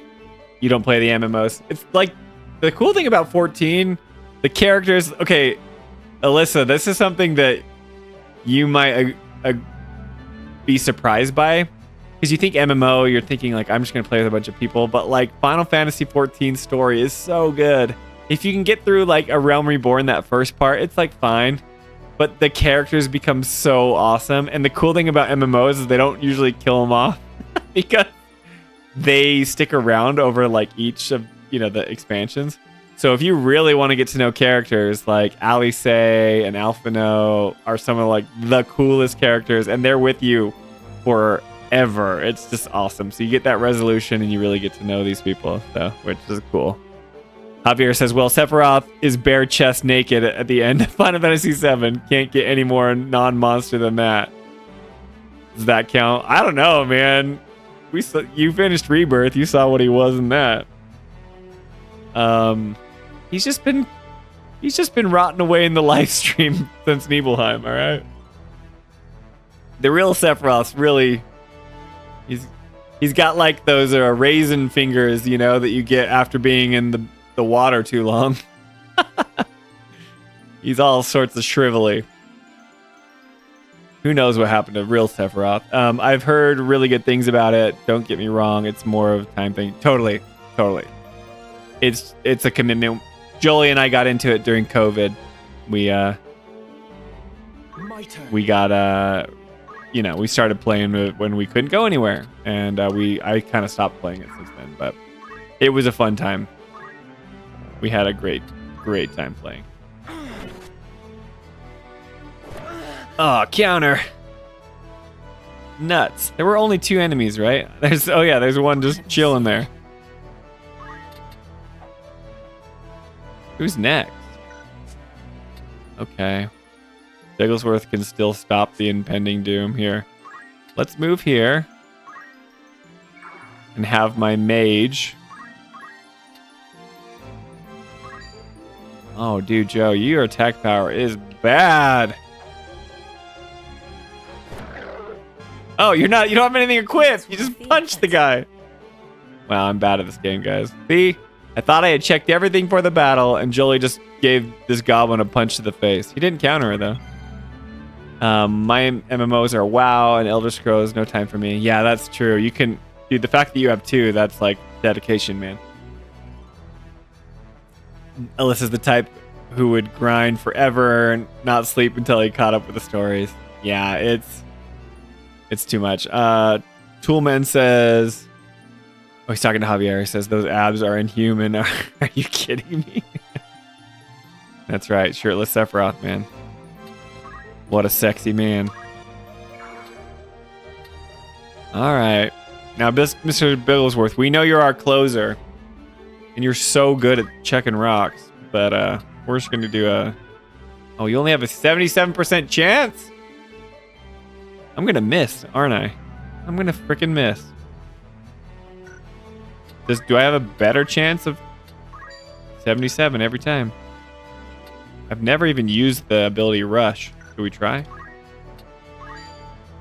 100%. Good thing I checked. Yeah, you got him. 3 damage. With this new power. Well, we just knew it was guaranteed, all right? Tackling Jolie. Uh-oh. I don't like this. I don't like this. Running away. We need more JP. They only gave us 2 enemies to fight, guys. This is not fair. I feel slighted. Oh, dude. Javier had focus this whole time? Use that crap, dude. Javier says, but was that Sephiroth or Genova, Spencer? I'm going to make a theory, bro. You're going to make... Wait, I'm going to make you a theory, bro. You guys have too many of those. There's a lot of people... Okay, here's our competitive advantage in the market if you want to think like a business person. Okay, you've got like people like... I don't know, the creators. Who are the creators in this space? Like, I know Subtext. He's like new and upcoming, but he did that awesome video, and I really like his stuff. But like, he's always going to out-theory me. Like, I'm never going to talk to him. I'm never going to do the research like Subtext did. Or you've got people like, I don't know. See, I only know, like, you should tell me who the creators are. Like, there's Subtext, there's Night Sky Prince, there's Professor Noctis, there's a few others that talk about it. Obviously, Maximilian Dude is, like, really big and other ones, but I'm not... Like, we're not like that. We come in and view it from, like, what Alyssa was saying, the things that are important to us, like character and story. Do they get those right? And we kind of judge it from a filmmaker standpoint, especially with Jolie leading the helm of the channel because she's a director. She got a master's in film directing. She's worked in the industry before, so she understands, like, good storytelling, right? And I'm kind of that way. I've been married to her for, over 10 years now. I've known her for over 20. We just kind of critique things that way. So I think we're like unique in this space because a lot of people are always like theory crafting and saying, oh, this is what's happening to Sephiroth. And I'm not saying we won't talk about it like that. But maybe you could give these other creators more your attention when it comes to that stuff. And maybe we could have them on, to give their expertise. Ernest has some theories that are really cool, but he never plays the game, so who knows? Oh yeah, Blitz. Blitz is like a combat guy, right? Blitz, like, he does theory crafting, but he's also a big guy when it comes to like breaking the games wide open. Let's see. I'm the type that, okay, 100%. Mr. Bigglesworth and I had quite a talk about the story resolution today. Okay. Regarding what? Says Mr. Bigglesworth. Okay, Mac, Sub, Sleepy. I've heard of Sleepy. Prince, the list goes on. Baby Seal. Okay. Yeah, and Final Fan TV, they're awesome because they just get excited about the next one, but they've reached out to me. Everyone's so nice, but I'm always like saying sorry and like, don't trust us. And Jolie's like, don't say that. Like, we're good. Jolie does make us professional and she has a really unique perspective, I think. And I'm just a gamer, so you can trust my opinion or you can't. But as far as the theory crafting goes, I just want them to make it make sense. Like Hamaguchi talked about it in an interview just recently. Hang on, guys. Let's get intimate for a second, all right?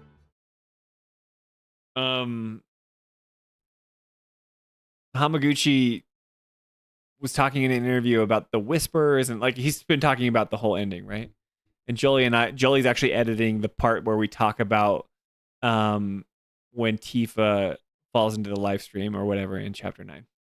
And the whole whispers, like the whispers in my mind were defined in Remake. Now, this could be dumb because the developers haven't defined anything about them, but right, we kind of had our speculation and they kind of talk about it. And Hamaguchi verified this like a few days ago where he said the whispers are something like a force that can change anytime it veers too far away from the original story, right? In the quote later on, he goes and says it's like he thinks it's interesting that people have surmised that it's like the fan backlash or those who like the purist, they get mad whenever it strays too far from the original. So it's like bringing him back. He's like, that's an interesting theory. Basically saying that's not what we were going for, but you can think that. But he did verify that whatever the whispers are is that they are there. They're like this tangible force that prevents, the remake series or the Re-Trilogy from going too far, straying too far from the original. Okay, cool. Now we're in that part in chapter 9 where you see a lot of the whispers in this spot, which is true because this stuff didn't happen in the original, if I'm understanding it correct, right? Like there wasn't the big fight, the weapons weren't there, you weren't fighting in the Mako reactor, and Tifa didn't have this live stream experience in the original game. So it's okay, the whispers are there, they don't want it to happen, but it's like, what are they doing? The whispers are acting like Sephiroth, and some are black and some are white, and I know that the theory bros have gone and talked about this, but it's like in my simple, low level consumer or maybe high level, whatever, the casual gamer understanding, it's like, make it make sense because I understood the whispers as those, and even Hamaguchi said that there's preventing anything from, veering too far off course. But then it's like Sephiroth controls whispers. Those aren't, it seems like they're under his command and they're not stopping it from veering too far off course. If anything, they're making it veer more off course because, Cloud sees them and then he switches to Sephiroth. And then there's these white whispers who have different motivations than the black whispers. It's like, okay, I'm taking you at your word, but you're starting to lose me here. And it's like, I'm excited to see how they wrap it up in part 3, but it's not making sense and it's not lining up with what you're saying it is. So I would be very, very upset if they just go and they say, you know what, we did all this for like misdirection. I saw a thing on Twitter that was like, this was like a masterclass in misdirection. You all thought it was all about this like changing fate in multiple timelines, but it was really like all in Cloud's head. And it's like, Okay, but if that's true, like I accept that. I'm not gonna like ever say that whatever the developer's intentions were wrong. It's like their story to tell. But if that's your intention, what drives me crazy is that that was like a bunch of misdirection for nothing, just so you could create like drum up or hype for your next games, or excitement or mystery. It's like the JJ Abrams problem where you like set up mystery boxes just to answer them and then he doesn't answer them later. Like if they're doing that, that's a major fail. This was a fail with the season Lost. This was the major fail with the new Star Wars movies, because it was like, what are all these questions? And then they bring in different directors and they don't answer them. That's not necessarily JJ's fault, but like they cannot do this. As like a common consumer, I don't care what theory you have or whatever thing, like whatever Reddit thread you're going to post in like autistic detail. Like I love those people and I think it's awesome that they do the research and it's like, no, this all ties together. But if it doesn't make sense for the common viewer or the common player, you failed. It's just true. You did. So if they don't make the resolution work, then bad. There's just like some weird things they're doing in Rebirth and they wanted to have it both ways. It's like, well, we need to have like, I'm not talking about it, but like the ending. It's just like, I don't know, subtext video gave me hope, but still kind of pissed off about it. Okay, sorry. Let me catch up with some of this chat and then we'll finish this battle. Toolman, oh right, you meant what you and I talked about. Okay, cool, yeah. The angle you guys have is good. Sometimes the lore knowledge and theories become blinders, what is actually going on with the game, and it can become a distraction. I agree. Javier says, yeah, Theory Bros mixes Ultimaniums and all the compilations, not just the game and religion and mythology stuff. Okay, yeah, that's a thing that bothers me too. Like, I know that there's deeper lore out there, and I think, like, I love games that do that, because if you want to dive deeper, you can. But, like, if there's required reading, then other than just playing the main games, then that's failing your general consumer too. Because you can't expect every gamer to, like, buy the Ultimania, read all the like forums and like get all the information they can, so like to make something make sense. It's okay if that adds context to it, but if it doesn't make sense, then it's a fail. Mr. Biggles said, my big theory is no one else pays attention to is the ribbon on Zach's hand. I can't convince anyone. It's super relevant. Oh, you can't convince anyone. It's super relevant, says Mr. Bigglesworth. Toolman says, basically everything in Chapter 9 is new. Yeah. Which is like cool. Chapter 9 is interesting, and we get into this a little bit in the episode that Jolie's editing right now. But like just a little preview, like, and Subtext has talked about this before, and other people have. Like the cool thing about Jolie is that she doesn't consume any of the creator stuff, so her opinions are her own. I'm online like way more than that, so I see stuff. But it's like, I like the addition of Chapter 9 because Tifa's going to have to help Cloud in Part 3 navigate livestream stuff. So it's like cool that she has gone through that, and then she's got like this connection to the planet. Even in Chapter 10, when they go see Bogenhagen and they talk about all that stuff, it's like Tifa has this greater understanding because of this experience, which is really cool. We talk a lot about that. Ernest makes like a Joan and the Whale, like she comes out of it like a changed person. Like it's like a biblical reference, which is really cool. So we get into stuff like that. We're not like totally devoid of theory crafting, but yeah. So Javier says, Meta Ghost. I don't know if they Meta Ghost. I don't know if they didn't do that on purpose. Yeah, I don't know, dude. Like, I don't know. Hang on, this just moved. Let's see. Maybe so. I jumped ahead. Okay, cool. Alyssa says, I think the Ultimania for Rebirth had contained a translation for Sephiroth always controlled the whispers, but I don't remember. Yeah, cool. Okay, so that's fine, but where in the game does it say that? Like, if you have to read the Ultimania and it's nowhere in the game, maybe they'll answer that in Part 3. See, I can't fully judge the Re-Trilogy right now because it's not done. But they have a lot of work to do in Part 3. Like, a lot. A lot. Right? I love the series. I'm having such a good time, and it's my most anticipated game, but they have a lot of work to do. They got to put a bow and tie the bow on every single mystery that they've unlocked. If they don't, I'll call them out on it. So will Jolie. She'll be more passionate about me. Yeah, Bigglesworth said approaching Lost Season 4 levels of mystery blow, it's just too much, man. It's like they want people to just drum up excitement for the final part 3, which I think was a mistake because I don't know, like stories have weight, and the reason why Final Fantasy VII is such a beloved, remembered classic are the characters and what happens to Aerith. Like, and they kind of took that away from us. So if we don't get like a for sure resolution on that, that's huge. Fail. Keep saying fail. I don't know. Okay. It's the biggest annoyance in Rebirth is that they really expand the mystery instead of answering any questions. We got to have big faith. Part 3. Totally, Toolman. You're totally right. We all feel this way, so it's true. You know, it's like they didn't answer any questions. They just added more on top of it. It's like we actually even got like a few resolutions, even though it was crazy and it wasn't part of the OG. When we fought Fate, like the Harbinger of Fate, like that made it feel like, okay, this is a new story. But now everyone's saying, no, it's not going to veer from the original because the developers have said that. We're going to hit all the main beats, which is fine. But like, I liked Remake because they it felt like they had committed to something different, right? And they even have it on the end Chiron title card of saying like the unknown journey continues or whatever, you know? Zack's alive, but then all the mysterious timelines in Rebirth, nothing was answered. It's just like, there's more questions and more things that happen to Zack and Biggs and Whispers are bringing people back to life and they're not dying. But if it's all in Cloud's head, how are the Whispers bringing Barrett back to life?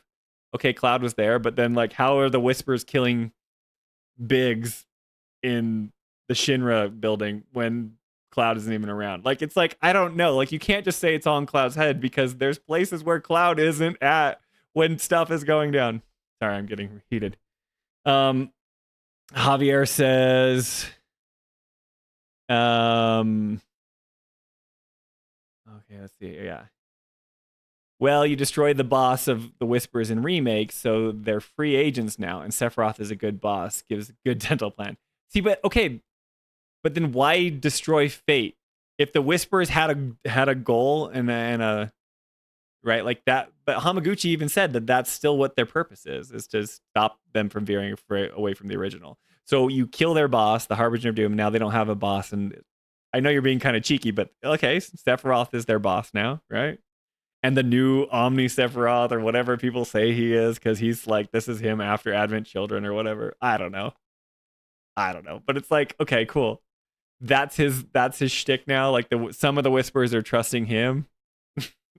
Oh, okay. Like, you can do that, but you got to make it make sense. Like, which Sephiroth is this? Is this Genova controlling the Whispers? Is it Sephiroth who's rotting away in the live stream? Is this the future Omni Sephiroth who's actually Sephiroth? I don't know. Whatever. Doesn't make sense. Alyssa says, yeah. In one Viad or something I saw where Baby Seal was theorizing, he brought up how the multiverse and Whispers have kind of been used for their purpose now, and if that's true, then they were pointless to me. Yeah, total waste of time. I liked it in Remake because it like made sense and it kind of they tied a bow on it, and it was like the Whispers were swarming over Midgar with Zack. Like you weren't allowed to do that, but then Zack lives and it's like they're gone. And then you see him again in Rebirth. It's like, I thought we defeated you guys. Okay, you're free agents now. You exist in this Re-Trilogy, but if it's like they serve their purpose to just obstruct and mislead, then it was like that was a waste of time. Total waste of time. You know, if you're just going to tell the events of the main story and all we got from Zack was like weird synergy skills where we could like fight as him for a little bit in that weird convergence of worlds, it's like it's fun fan service, but it makes the story worse. So are you going to sacrifice the story so you can throw him in a couple of times? Like, bad. Toolman, this is actually a really good take. The resolutions are going to be easily understandable for the average player and nothing 9,000 IQ. So you said video. Gotcha. Javier says, what resolution, Spencer? You know, there won't be more than 2 minutes of closing. Yeah, that's what we talked about in our freaking video. Final Fantasy, come on. Just give us more time at the ending. Wrap up those mysteries. Let us see Barrett hanging out with Izo and Marlene with his egg beater arm baking a cake in Gongkong. I will say I don't think it's going to be as deep as those theorists think it is. Like, it is a fun thing, but I don't think they're actually going meta with it. Just as a thought, though. I think you might be right. I don't know. I think when it gets meta and the developers, people ask them about that, they're like, that's interesting. I don't know. Like, I like Maximilian Dude, and I like when he's going off, and he's like, okay, this is level 1, this is level 2. They've thought about this. The biggest thing that Jolie will say is like, Ernest and Jolie always go to blows over our channel on this. Like, Ernest is like, what do the developers want me to think here? It's like, she's like, well, I know that it was intentional, but maybe they were wrong to choose it, because Ernest just like will trust the writer's decisions on everything, and Jolie's always questioning the writer's decision. But Ernest will be like, no, but like the writers want you to think this. And she's like, I know they want us to think this, but I think what they want us to think is dumb. Javier says the Re-Trilogy does that and demands you to play or know the OG. If people don't know the OG are really lost. Those who know the OG are lost too, but not as much. That's true. But then Hamaguchi just said like the ending will be good for those who are just in the Re-Trilogy or those that love the original as well. Which was funny because he said for those that loved the original. He didn't say the ending will be good in part 3 for those that didn't love the original. Stupid or whatever. But what's up, Stingweaver? Vespertine has a great video on Rebirth's ending. Have you seen it? Seems like the most plausible, interesting to me. I haven't. I've seen subtexts and I've seen other theories, but I'll check out Vespertine's video. That's awesome. Coolman's talking to Alyssa, says that actually isn't in the Ultimania. Oh, subtext, man. You're hearing me go off on all this stuff. Yeah, dude. I was telling, I don't know when you came in, subtext, if you were listening, but I have issues with like, I feel like I'm like the casual gamer. I was telling people, I'm like, if you want lore videos, go to subtext or go to Sleepy or go to like other people that like do the research. But I'm coming at it from like a layman, kind of like just enjoying the games. But I critique stuff. So Jolie's a film director. She cares about characters and story. But yeah, we were just kind of saying like, make it make sense. If you don't make it make sense, then it's going to be a fail in our eyes. Yeah, but subtext says, what do you mean? It's so simple and straightforward. Okay, so you probably heard me going off for a little bit. Who controls the whispers is still a mystery. See, like, I don't know. Like, but I don't really care. Like, I don't care who controls the whispers. But tell me or make it make sense to me in part 3, or else it's like if it was just a big MacGuffin or like a whatever, it's like it served its purpose. It's like, well, then why'd you do it? So Zach could be alive for a little bit? Dumb. Okay.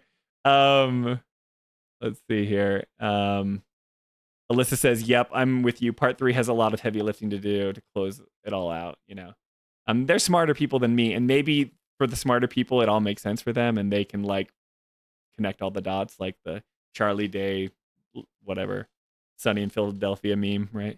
But for me, it's like you got to make it make sense for the average player, and if you're going to require all this reading and stuff, like that can only be additional, like that can only make the experience for those people that invest the time, their ending and whatever they see like so much greater for them. Like that's what you need to do, but you can't sacrifice the people that are just joining the series in order to just please them. So that's the problem I have that you were saying, Javier, or someone was saying like you have to have played the OG. Like I haven't played the OG, but I like know all the story beats or whatever. Jolie's told me about it a million times, and I will play the OG before part 3 comes out. I've committed myself to do that. But even still, it's like I know what happens in the original, and I'm playing this one through, and I'm giving them the benefit of the doubt. But the more we're getting closer and closer to part 3, I'm just like, I don't know. Just like Alyssa said, they have a lot of heavy lifting to do. I've heard Rebirth Easter eggs might even be a certain tactics game. Nice. And I also agree that everything the common gamer should know about the story should be included in the trilogy itself. Yeah, no outside required reading. It's nice to have extra stuff, but that's also what it ultimately is. Yeah.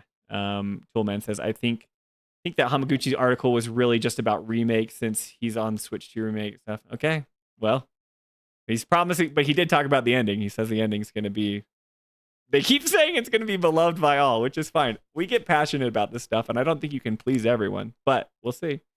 Super Deluxe Sephiroth. Yes, that's right. Subtext says, yeah, my biggest complaint in the feeling is the feeling of them trying to please everyone by straddling the in-between. It's kept the debate up, but if it doesn't get settled, it's hard to see that be satisfying. 1000% subtext. Because, like, okay, that's our problem with Rebirth's ending, right? It's like they're trying to keep the conversation going and they don't make a decision on Aerith, right? And it's like, you lost so, like, you whiffed so hard. And I'm saying this to the creator who made the video, who made me feel okay about the ending, and that's your whole thesis, right? It's like, okay, but like you said in your video, they need to give us resolution in part 3 for whatever like her fate is. But if they don't, because they wanted to keep us guessing, and then it's like a multiple ending or like whatever, it's like no impact to that storytelling beat. It's just gone dead. Like that is the core to Final Fantasy VII. So I don't think that will happen. But yeah, if they're just trying to straddle this line and make everyone happy, like that's what I'm reading online. They're like multiple endings, like everyone's gonna be happy. And I'm like, commit to a decision, right? If the whispers are your thing and fate can't be changed, but they're pushing it back to, and this is some sequel trilogy, great. If it's not that, and you're sticking close to the original and you're just throwing in misdirections, like that's fine too, but make it make sense, right? Javier says, to me, there's 2 antagonists inside the live stream, Sephiroth, Soul, and Genova. The game jumps between both and it's not clear who is who. That's totally true, right? Like, but then there's like a third one, right? Then it's like the future Sephiroth. You have like, if you're following the events of the original game, you've got, I don't know, if Sephiroth, like I said, I haven't played the game, but is he in the Northern Crater or wherever happened to him in Nibelheim when Cloud like knocked him in or whatever, right? So that's like Sephiroth's like physical form or body, right? But then you've got Genova and all the clones that are manipulating everything. And then if this is like future Omni Sephiroth or whatever in the future, it's like, okay, so there's 3 of you and we don't know who you are. Yeah, it doesn't make a lot of sense. Toolman says, I think Hamaguchi's article was really, okay, sorry, I read that already. Yep. Okay. Subtext, I agree with that. I felt they need to just pick a side rather than try to have their cake and eat it too. Subtext also says the biggest reason they need to pay off remake is for the 90% of the normie OG fans, right? Yeah, Final Fantasy VII fans who aren't watching vids and reading interviews. They will be like, so all that fate changing was BS? Totally. Because they had a problem with that when it came out, right? Like a lot of, like that's what got me excited, you know, because you're looking forward to the next games. It's like, what are they going to change? Like, what's going to be different? And then nothing's different. And the things that the main thing that you think is going to happen is supposed to be super impactful doesn't happen, or it does happen, it does happen, but then Cloud's off. Like, I like the idea of like it all being in Cloud's head and it being him being like checked out, but like Cloud needs to realize what happened. If we don't see that in part 3, bad. They probably have picked a side, but they won't play their hand until part 3. And that's what I'm hoping for. Like, if that's true, Toolman, totally, you know, I'm cool with that. Alyssa says, if they can pull it off, then awesome, but the chances are not that high. That's like our last video when Jolie just like, please give us resolution. Stingweaver says the devs have said that there will be a satisfying conclusion and closure of the story and characters that won't betray the fans of the original, so please be excited. It's okay. Like, I don't know. Like, that's so marketing speak and it's so Japanese. Like, because the please be excited thing, right? They're like, it will please all of you and it will be great. But like, they've been saying that about all the Final Fantasy releases and we all have different takes on them. And that's okay. Like, everyone's going to have a different opinion. I'm like with subtext, it's like, don't straddle the line. I will appreciate you more as a creator if you stick to a decision and like lean into it, even if I hate it, right? Like, I'm like the shipping people and stuff. They're like, Clareth's gonna have a ending and Claudia's gonna have an ending, or the people that want Aerith to live it's gonna happen. It's like, that'll be great. I got over it. It's like, no, that would be bad. Even if like we joke on the channel that I'm a Clareth. I don't care, right? But I just like Aerith better than Tifa, but I don't want to be lumped in whatever either camp. But it's like, I think Cloud and Aerith have like more interesting chemistry than Tifa, but that's fine. Like, if you like Tifa and Cloud, cool. I don't want them to rewrite the entire story just so that they can like be together and like a big group of them, you know, like a big group of fans, like get what they want, but then they write another, like, because there's multiple, you know, universes or whatever's happening, and then they get their ending that they want. Like, I just want them to commit, make a decision, and if I hate it, like, cool, you guys made a decision. Sorry. Toolman says there's a surprising number of fans who haven't played the OG, and that's valid. They surely make the game, make the game understand for those new fans, right? I think it should add context, and like, I do think you should play the original. Like, I haven't, so it's like hard for me to say, but I'm fully aware of everything that happens, like the story beats. I've watched Jolie play it. You know, I've played the Midgar section, which is like nothing but part of it. I've watched Subtext stream it and talk about it. Like, I'm someone who's not avoiding spoilers of the original. I get it, right? And I do think it makes the Re-Trilogy like infinitely more interesting, but you still have to make it make sense for like the lowest common denominator. Mr. Bigglesworth says X-Men 33 got a goatee because it breaks through the mainstream with a simple message about the human experience. Yeah, like, I know that people are just super resonating with the story. Haven't played it, so I bought it way back when, but we had a kid and just haven't gotten to it yet. Subtext says, I despise the idea of multiple endings, especially since Final Fantasy games don't really do that. Totally, man. It's like the Marvel vacation of Final Fantasy, which is terrible. It's like, commit. Like, okay, so I gotta put my money where my mouth is. Like, I didn't like 16's ending, but I like that they made a choice, right? Me and Jolie's issue with that is that they don't pay off like the resolution. It can still be sad. It, like, you know, people can still die. Jolie, sorry, spoilers for 16, but Jolie's like, okay, at the end, she gets ticked off because in the future, like hundreds of years later, when they see the Logos book where it's got written by Joshua Rossfield, and then people say it was Joshua, and then other people say it was, and some people say it was all like make believe, and it was just a book, right? But if we were to take it literally, if those events really happened, Jolie's like, why have a book at the end when like the Phoenix, the one person that can come back from the dead and have like that beautiful moment, you know, when Clive is hugging Joshua, you can still have that heartbreaking moment, right? But give us a little bit of hope or something, and have like, give us a glimpse of like him coming back to life, rather than like 100 years later saying that he wrote a book. Or if some people speculate that was Clive and he was just honoring his brother and wrote the pen name of Joshua, but then Adam's like, no, Clive wasn't alive, and whatever. It's just like, I didn't love the ending, but I don't care, because I feel like creators have the right to tell the story and vision, like see their vision through, right? And us as fans, we're going to have our opinions about it. I don't think that should sway one or another. But if it's an ending I don't like I'm like, cool, you stuck to it. That was thing. I would much prefer an ending that they decided upon, rather than giving us multiple endings that are so vastly different. Now, in gaming, it's tricky because gaming, it's an interactive media. So you allow the gamer to have choice, right? So in a way, you can have multiple endings. But like I just told you guys, Mass Effect was like my favorite series ever. And they botched the ending, right? They gave you choice, but it was an illusion of choice. It's like, I'd rather, like, it's hard in story games because it's like, this is the canon ending or this isn't the canon ending, you know?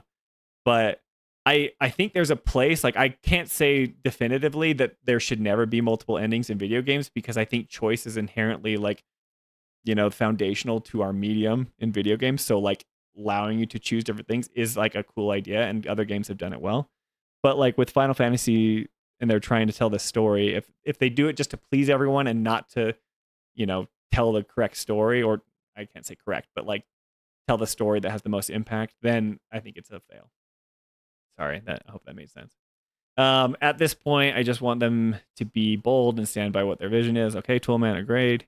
Same. This is Alyssa. She says, after remake, I was all on board for this unknown journey that may have changed it all, which is where I found Rebirth most disappointing. Yes, because it wasn't all that unknown. Javier says, well, they got us by the balls until part 3. We are breaking our heads still. Yeah, right? So it's working. They're doing exactly what we wanted. But if it's bad, I'll tell them. You know, like they can use these whisper mechanics and whatever to drum up excitement and, like you said, have us by the balls. But it only is good. Like, it's good now, but it will be a sour taste in our mouth if they don't pay it off, right? So it's like, they got us now, but then history will remember you poorly. Please be excited is really a phrase of the year now. You should play the original, but I'm sorry, most people under 30 aren't picking up a game from 1997. It's just a fact of the market now. Yeah, I'll play it. I have it on Switch. I'll play it. The story in the OG really only kicks in after Eric's death, which makes me think the part of why they added all the new stuff there just wasn't enough real plot to make the first two games out of it. Yeah, I can't believe that there's still more. It's crazy, I just knew the Midgar stuff, but that's like nothing in the original game. And then it's like, whoa, this game's huge. Witcher 3 is a good example of doing multiple endings well. Okay, yeah, right? You kind of have like the main... I played Witcher 3, but you kind of like where Ciri becomes a Witcher, that's like the good ending. But then if you make other choices, like she doesn't, but you kind of have like, yeah, like that's fine. I don't mind that too well, or I don't mind that too much, but I feel like there's like a definitive canon ending, and it's like that's like the right one, so their vision is upheld. But it's like Final Fantasy 15, okay? Like, it feels weird because when they did the DLCs, like episode Ignis, like you can change the ending of that. Like Ignis, like what does he do? He takes on the power or whatever, he burns his face or whatever, but he's like, I'm not gonna make Noctis sit in this crystal or sacrifice himself, so it's gonna be me. It's like, it's crazy. And like, I think Ignis, sorry, I don't spoiling stuff, but Ignis fights Arden at the end, which is crazy. That just was wild, but it felt off because it's like, this is what you're going for. Sorry if I'm spoiling things. Ooh, Bigglesworth said, ooh, I meant anything but that one.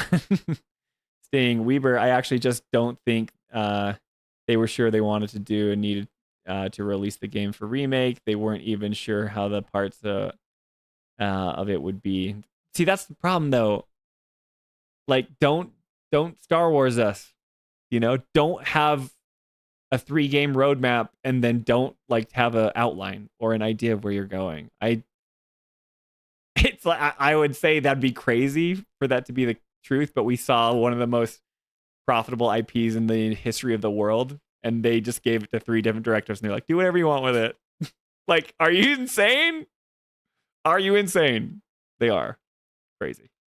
So if Star Wars can do it, they could also make that mistake here. If it's bad, we'll all be big Final Fantasy 17 fans real quick. Yeah.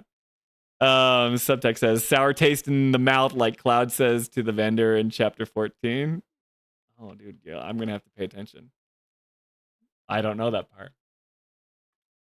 You have the benefit of recently just played it through, right? Mr. Bigglesworth says, Toolman, I won't laugh out loud. Maybe it can become a Falcom stand instead. Right on. There you go. You can go play the Trails games. I mean, I got the bad ending for Witcher 3 and it still feels satisfying by it. Awesome.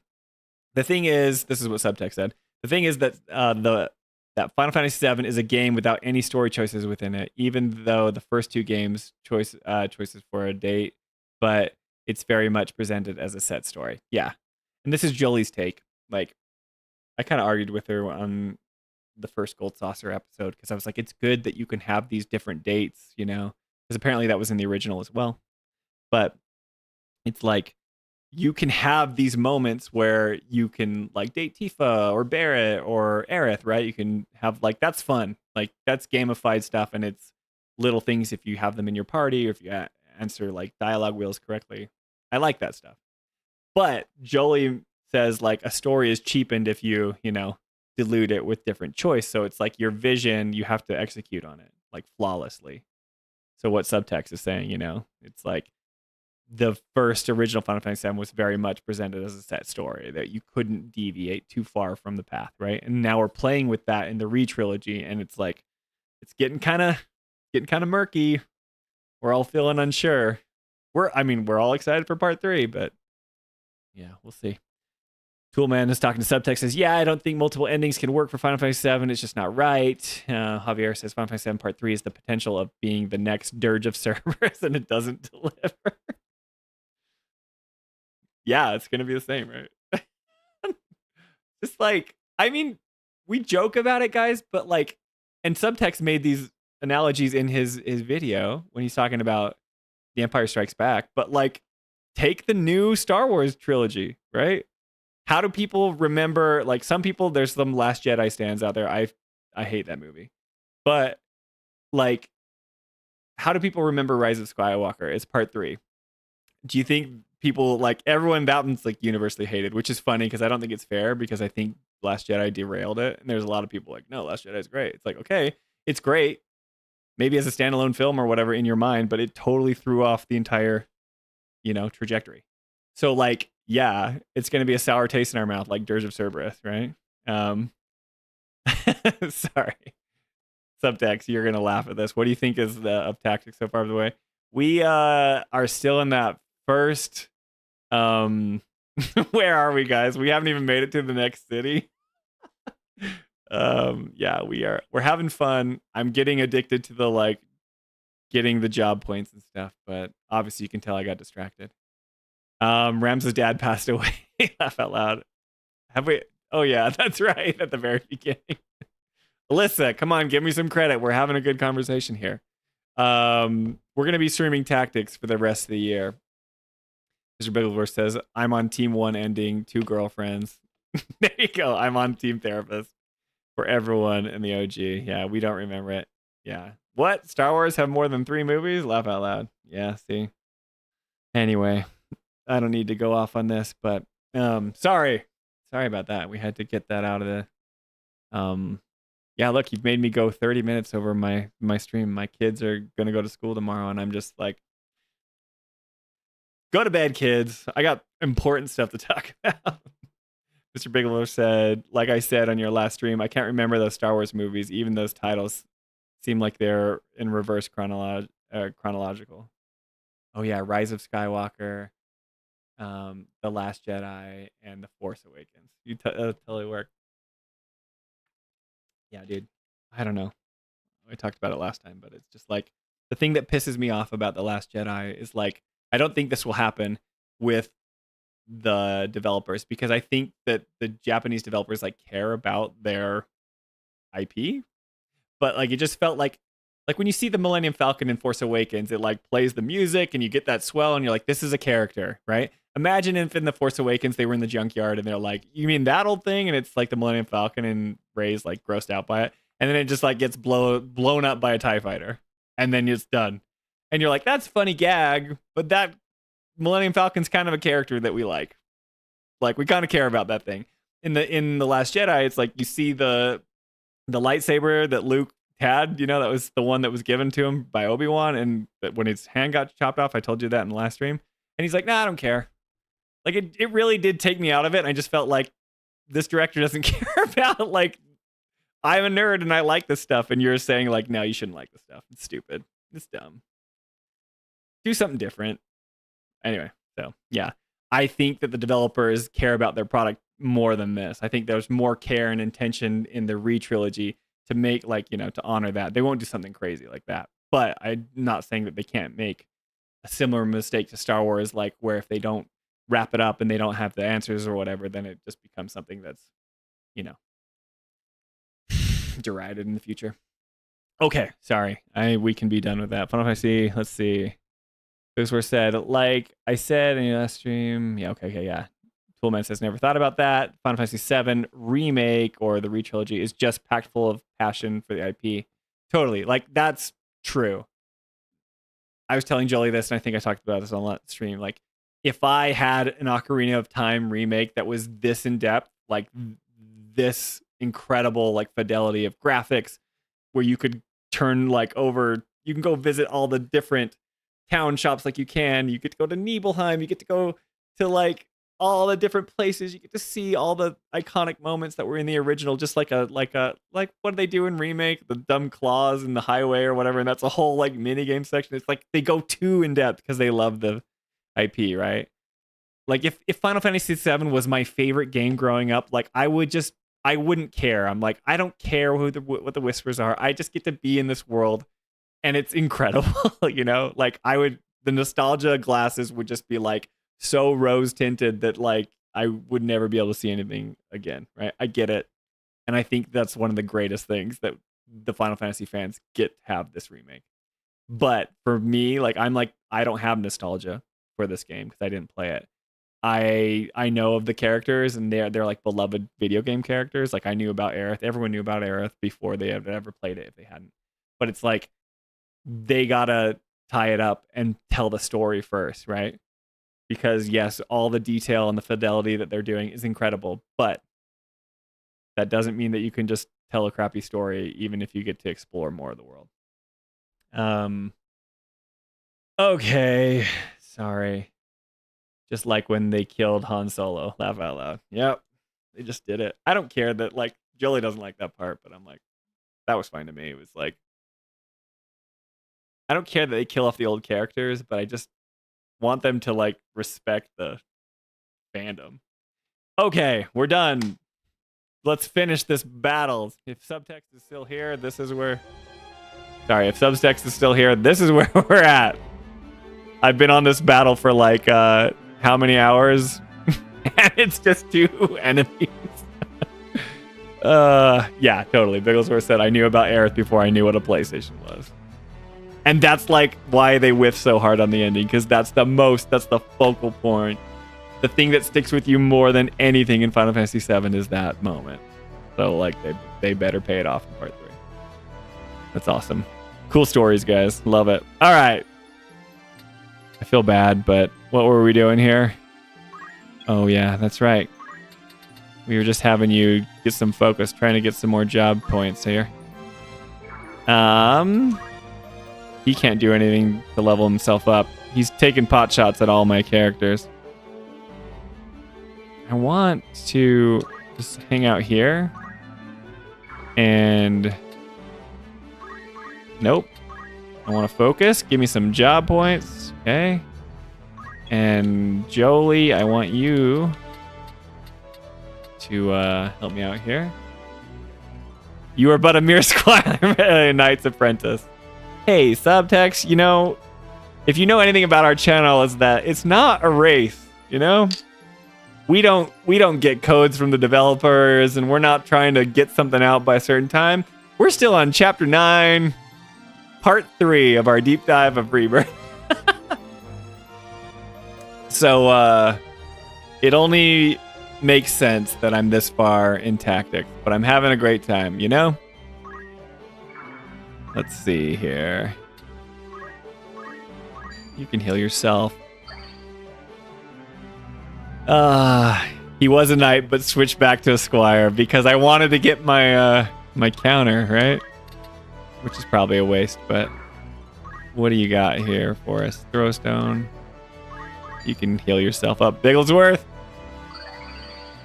Yeah, I'm still waiting on Chapter 9 to finish. Sheesh. And it's so funny. I reached out to Subtext on Twitter like months ago when he released his video because like Jolie she just does so much editing work and stuff, and like we're parents with kids and jobs, you know, like you guys get it, but so we don't have that much time to like work on the channel, but we've been having a great time working on it. And I was like, Subtext video rules. He would love to talk to Jolie because Jolie's this film director and kind of has some of the same concerns that he's addressed. And I was like, hey man, you're gonna like blow up after this. He was already bigger than us and cool. But then when he did that video, I was like, we should have you on for the ending of like our deep dives, and we can talk about it and you can bring that expertise to the final episode. And he was like, let me watch your stuff. Okay, I checked it out. That's great. And then like we're still in Chapter 9. We'll be lucky to finish it before we before Part 3 gets released. So no, we would still love to have you on, Subtext, if you're around. We'll figure out a time, but we just are so busy. And I was thinking maybe we just finish the stuff and then maybe we could have you on for something separate, you know, and we could ask you questions because you're so smart and like have something like that, but who knows. Anyway, but Subtext rules. He's cool, right, guys? We like him. We're fans. I love your video, man. It's the only thing giving me hope. The only thing. All right, we're going to focus. We're just going to keep letting Javier get Hey, that animation was a little weird. When he's focusing, he's just like squatting, you know? Yeah, don't worry. See, but that's the problem. If I don't talk to you before the part 3 comes out. Okay, you're saying the finale of, I hope you're talking about Rebirth, because if we don't get to you before part 3 comes out, we're never talking again. Yeah, Subtext rules. You guys should all sub to Subtext. He's awesome. He does other stuff too. Like, he does other video game stuff. So you're going to get a lot of bang for your buck with him. Okay. Like, you were just doing Ghost of Yotai, right? Or Tsushima? Dude, I don't... That squat right before they bend down on focus. That's a little sus, don't you think? Alright, Jolie, I'm just going to have you finish it off here. Oh, no, Bigglesworth, right? We can't have that.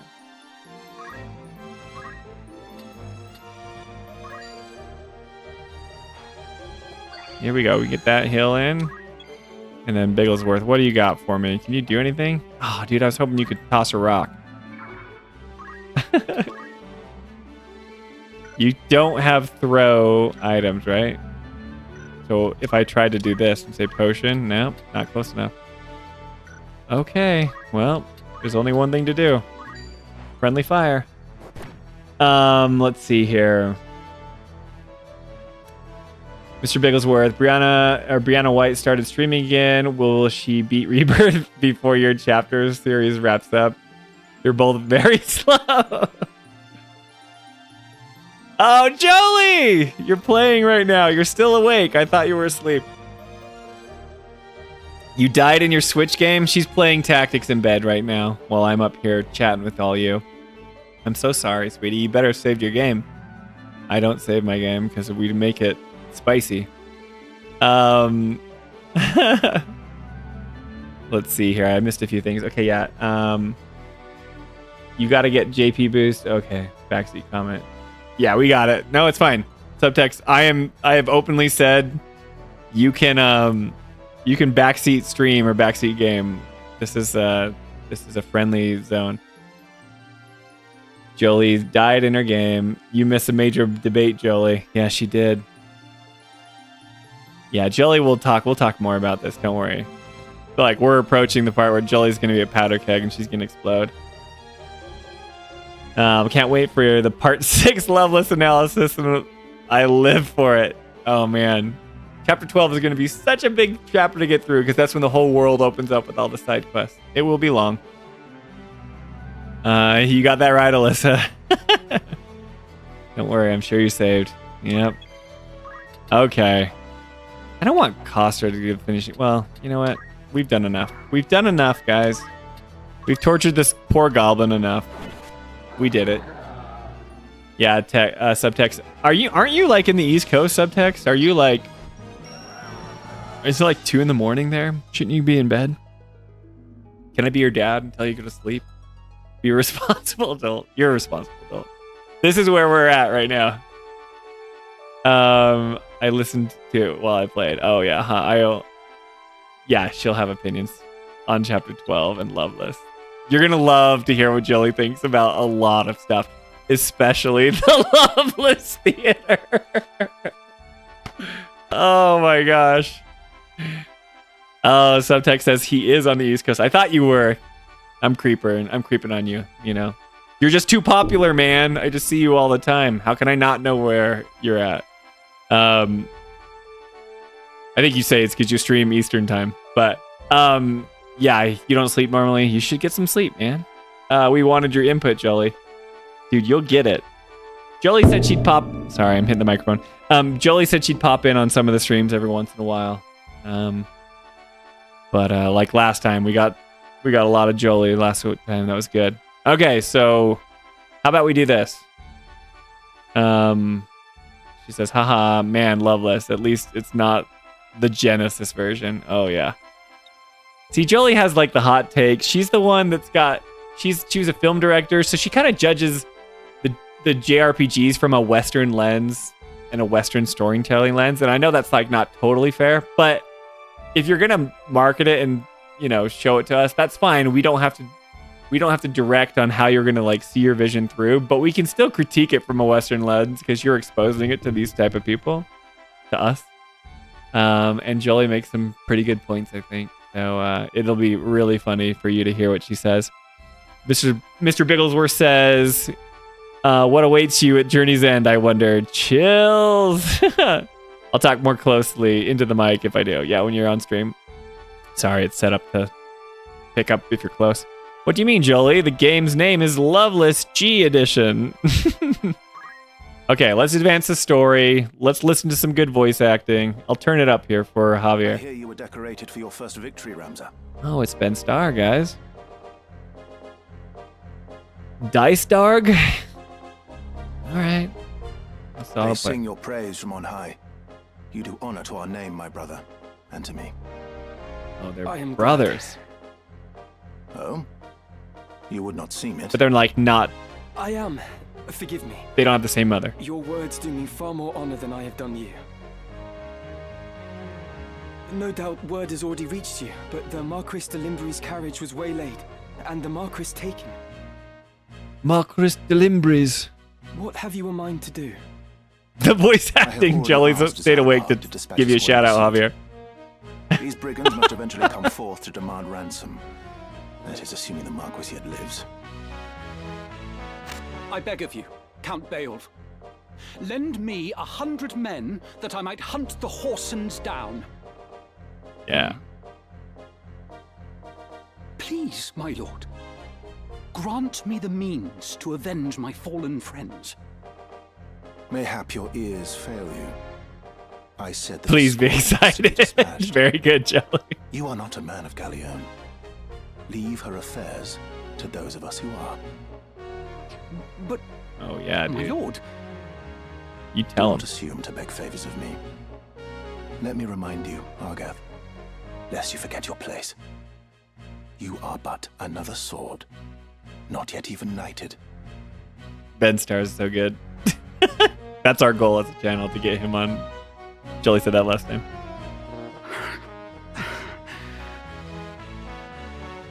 He just gets too popular. Calm down, Ben The Starr. two of you will remain here at Egros and serve among the castle guard.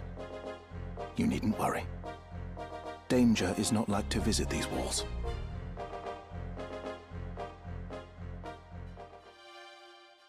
We don't need to worry, guys. my Jolly's own friend house Benny. was once respected I'm as pretty highly sure as House Beowulf, you- That's one thing he's never been called. Oh, he's bummed because he's not as respected now. We're not gonna help him, Ben. Maybe Ramza will think differently. Ben Starr just really just like taking the voice industry by storm, and we're here for it, dude. He is. He's like the spokesperson. He's like in every game now. Bigglesworth said, "Oh yeah, by the way, I'm predicting Ben Starr will be the voice in part 3, but no one will be sure it's him or not. Just some random NPC. See, they'll give him a role. Come on, Jolie and him are tight. You know, we did have that awesome panel with the actors, so we basically are friends with everybody now." At least, until my grandfather was captured during the war, after his fortress was overrun. Guys, how are we feeling about Argath's physical location right now? He's acting pretty depressed. He's saying that his house used to be revered. His house, whatever Ramza's house is, Bowlville? I don't know. He's looking down at that water there. I don't feel really good about his situation. In hopes of saving John his Eric own Bentley is hide, amazing, he tool man. divulged intelligence about our forces. Positions, numbers, supply routes, whatever it took, he rendered up to the enemy. Yeah, John Eric Bentley's so rad. I stayed home with the kids, but again, Jolie can tell you amazing things about John. Jolie says, John actually is my friend now, true, but he's friends with everybody he meets. Yeah, and he's so kind. Ugh, Argath. Just jump already. I'm kidding. Turned traitor, thinking to buy his freedom with the lives of his friends. Good thing he knows how to swim. We'll see. Jolie's BFF, John. That's the joke in our house, Alyssa. But his freedom scarce outlived his honor. He was not a dozen paces out of the gate when the dagger found his back, killed by some common squire, no more a knight than I. Oh. Hey, you be nice to squires, Argath. That's my whole team. One of his supposed comrades spread word of his misdeeds. That's only like 10 feet tall. Dude, but in tactics grid, that's like 30 feet up, man. Maybe even more. You can dive into 30 feet water, you're all right. My lord father would have none of it, of course, That would be much of a joke. but he was the only one. You can't tell on this grid-based game, Jelly. It could be, like 4 stories high. Our bannerman deserted us. He's just telling us this whole Our like reputation sob story here, man. Ruined. He's like, you won't give me soldiers. Everyone deserted us. Oh, dude, he's gonna jump. He's testing it. See, guys, I'm serious. I suppose I had best remember my place. Your lord brother has no reason to lend ear to pleas from the likes of me. He's really like being like, Rams, like, can you help me out? Like, I'm gonna cry in front of you, and maybe you'll help me out. Delita! Delita! The shark lives under that bridge. Dangerous. The fall won't kill him, but the shark will. That's so funny, Bobby. Making the stream better. Throwing the rock to break the surface tension before the jump.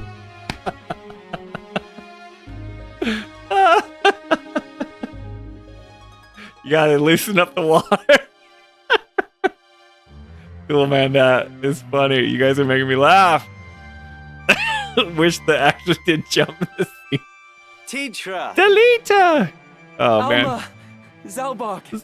Zalbug! Listen to this voice acting, guys. Oh, it's some lovely gals in their cute dresses. Dude, look at them just hop over. Rosa, you've come home. Yeah, they're not worried about jumping off that bridge. They basically cleared that distance just by jumping over here in their dresses. It has been some time. It did get hasn't dark, Zalbog? so man, we gotta bring it back. Let's bring back the positive vibes. The water tension and the shark. Oh, my favorite thing. I heard about Garland. They say you made short work of those brigands. Oh yeah, we took care of those Now brigands. you've truly the right to call yourself a Beowulf. Beowulf. Father would be proud. Thank you, Lord Brother. So Zalbag and I've already forgot Ben Starr's character's name, but they're like blood brothers, right? And Rams is he like a bastard son? I don't know. I think something like that. You certainly haven't changed. Gods forbid you show a bit of cheer on being praised. And This you, game is dark on Delita, its own, Tool Man. You're do just not having think fun. word of your deeds escapes our ears. Your sister's been so full of pride I quite fear she might burst. Well, Worry not, my seams have held. Glad to see you looking so well, Delita. my seems. Oh, she's got her eye on Delita. Oh wait, or is that her sister? I don't know. I shouldn't say stuff like that. Cool, man. It is dark. I feel bad laughing at how adorable these sprites are during the serious moments. And are you? Have you settled in Okay, at school? they're like brothers and sisters. Sorry, that's gross. Got to see the bright side and everything, like a shark, for example. Yes. Love the others those have all been sharks. quite kind to me. Would that we could speak at greater leisure, but there are duties that require my attendance. Rogues do not catch themselves. Don't you wish we talked like that still? Would that we could speak at greater leisure. But there are duties that require my attendance, man. I understand. I just feel Good dumb luck. playing this game. Surrounded by all these smart sprites. These formal. Oh, we received a note of ransom from the Corpse Brigade. What? Something about it sits unwell with me. They are anarchists, to be sure, bent on bringing down the aristocracy. But they fancy themselves righteous, and prey only on the nobility and those in our employ. Indeed, when they took hostages in the past, they demanded only in exchange for their captured brethren. Would such as they truly kidnap the Marquis for want of coin? Before, when they took hostages, they just demanded an exchange. Now they're just doing it for money. Why wouldn't they? They're naught but common It's so footpads. good, What Javier. would they know of honor? You don't talk like this? Tool man, I've been reading your chats. You don't talk like this either. Unless you've been dumbing it down for us. The water tension joke was top tier, though. Why wouldn't they? They're not but common footpads. Dude, Argath is just a whiny baby. Come on, Argath. One of the men I dispatched Robin to Hood. watch them has not returned. Oh, he's a cheeky little I suspect he blood. learned something of import and was Those caught guys for at it. the beginning. Oh, we're gonna get you now, yous. That's what they sound like. One of the men I dispatched. Sorry, I was talking over Zalbag. Okay. However, there are those who do not think some mere spy worth a search party's efforts. Where was he last known to be? In Dorta, the merchant city east of Galleon. Guarding a castle grows dreadfully dull. Wouldn't you agree? I agree. See a Zalbag. Forgive us, Titra. It seems we must be leaving sooner than we had planned. Don't worry about me. Just take care of yourself. We will. I will. Aw, hugs. Look at them. Mind They're your so studies. cute. I'll be back before you've even noticed I'm gone. Bring back Godspeed. Yeah, and goodbye. It's great. It's such a better thing to say at parting, you know. Let's be on our way. All right, Delita. Titra puts on a brave face. Oh, Alma's The finally truth is not talking. as honeyed as her words. She's not having a good time at school. What do you mean? She has a hard time of it at school. I was The right. others tease her for being lowborn. Oh, it's not because she's bad at school. It's just because she's a common peasant. Her, it's just like me, Ramza. How would you like a front porch like that one? So you jump, get home. That's right. Forgive me. I shouldn't Hey, have it's said anything. effective defending I'm sure the you castle. have though. worries enough of your own. Titra will be all right. I'm here to look after her. Then there is naught to worry about. But mind your own limits. You can't be responsible for everything. Oh, Ramza, you're such a Says the brother gentleman. who never fails to do any and all that is expected of him. Unless you forget, I'm no less a Beowulf than you. Yeah. It'll take more than a few mean-spirited school peers to get the better of me. But Ram's got a chip on his shoulder, But you know? please, He's got his don't two lose lord sight of brothers that he has yourself, to live up Ramza. to. You needn't let your life be ruled by the fact you were born a Beowulf. Now you're starting to sound like Mother. Okay, are they brother-sister? Mother. Not necessarily just like Ramza. Okay. You keep me Ramza. locked into the story here, Alyssa. I need to know. She said Ramza as like she kind of had feelings for him, right? She could be sister. I don't know. He said sound like mother. You wouldn't say that to someone who's your love interest. Check it out, guys. Take I got as all long this as you money. Who needs that fiend? I can get more stuff. My squires are just crushing it. I can get battle boots for all my team. Ooh, there's so much to do. Well, it's midnight. And I probably gotta go. If I want to help my children succeed in life. Which is what you do as a parent. That was fun, though. That was a fun stream. Guys, thanks for sticking around. Tons of fun. Thanks for letting me go off on Rebirth ending. That's just a little bit of taste. Yes, we finished the game, but we'll talk more about it when we get to it. But we're making our way through Chapter 10, and we'll get there. But you can always expect to have a... you can always expect to have a very long, drawn-out deep dive from the Final Fantasy files. We will talk ad nauseum about our experience as we play through them. But yeah, we like doing it that way. Most people don't do that. Most people are worried about getting stuff out. We're not worried about that. We'll take it at our own pace, and you'll hear everything we have to do or think about it. But if you guys want, whenever, just stay tuned to like our socials, probably our YouTube channel. But because when we do the next episode, we'll ask for feedback. So like we'll ask for questions about chapter 10. You know, Jolie will go through the entire outline that she's pulled, and she'll say, these are the events that happen in, you know, chapter 10. Comment on any of them. So she'll give you a refresher if you don't remember everything that happened. But you guys can comment in when we get there. We've recorded all of chapter 9. So now we're just in the editing process. And we'll be getting to chapter 10 here. I can't say soonish for us, but you know, we still have one episode. We have a part 3 episode and we have a part 4 episode of chapter 9. So anyway, it's really big, but it's going to be cool. I'm really excited for you guys to see what Jolie's been working on, because she'll bring me into her office and then we'll laugh about some of the stuff we've been talking about, which is cool. Toolman said, great, good stream. Rest well, man. Yeah, thanks for streaming, Alyssa. Yeah, thank you. It's so much fun with you guys here. Time flies when you're having fun. And Ernest will fight for the writers. Yes, he will. He'll fight for everything they say. Oh my gosh, guys.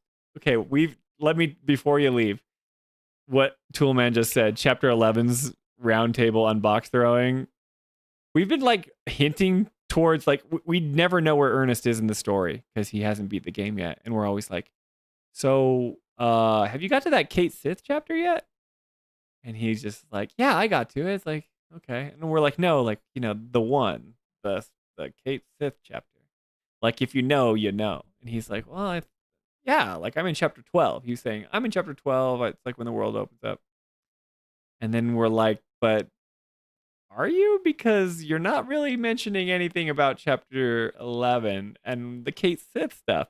So either he didn't care about it at all and he was unimpressed by it, or he didn't play it. We assume that he's just playing the chapters as we go.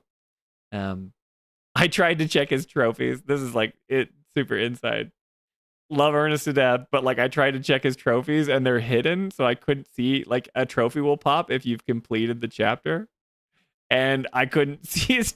I was like, oh, this will be great. I'm friends with him on PlayStation. I can see if he completed the chapter, and I couldn't even see that. So he is always mysterious and very, you know, I'll say he's entertaining always, because you never know what he's gonna say. But anyway, let's see. Oh yeah. Alyssa said she hated that point. I replayed every chapter except 11. See, we'll have lots to talk about 11 though, because you have passionate feelings about it. Ernest is like best game mechanics ever. No one gets through the box throwing without a comment. Reinventing the wheel. Laugh out loud. They did a good job with the gambler style gameplay, but the solo fight and box throwing, it's so bad, guys. It's so bad. We'll talk about it. It's just the worst thing ever. It's so bad. Anyway, but you guys are awesome. So yeah.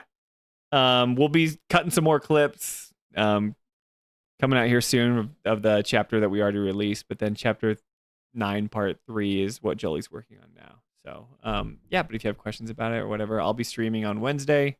We'll jump back in and maybe we'll advance more of the story, but I had a good time. This game rules. I'm having a good time. You're laughing because I only have chemists and squires. So, but I'm having a good time. So thanks for tuning in with me, guys. But we will see you again. See you guys on Wednesday if you show up. We'd love to see you. Anyway, I'll talk to you guys later. Bye.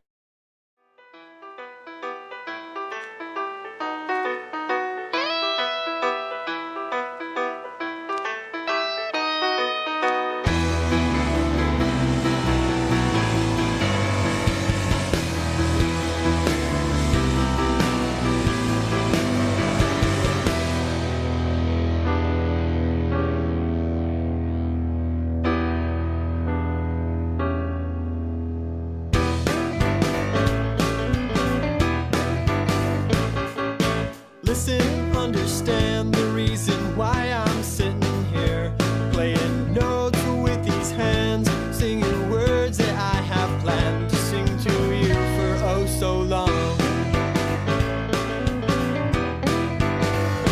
May I have your attention, please, 'cause I'm not singing to myself. You understand if it's not me, it must be somebody else. I'll let you guess. Oh, bravo, now you know that these songs are about you. I'm glad you figured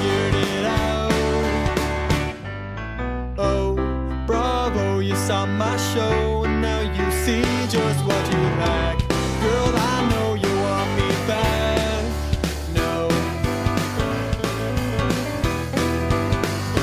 May I have your attention, please? 'Cause I'm not singing to myself. You understand if it's not me, it must be somebody else. I'll let you guess. Oh, bravo, now you know that these songs are about you. I'm glad you figured it out. Oh, bravo, you saw my show and now you see just what you lack. Girl, I know you want me back. No.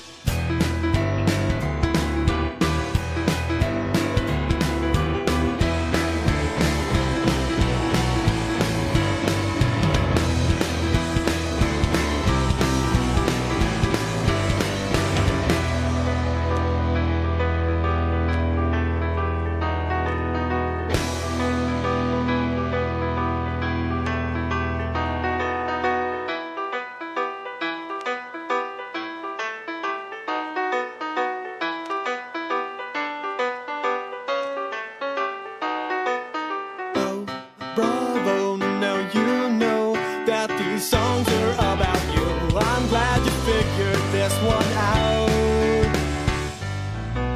Oh, bravo, you saw my show and now you see just what you lack.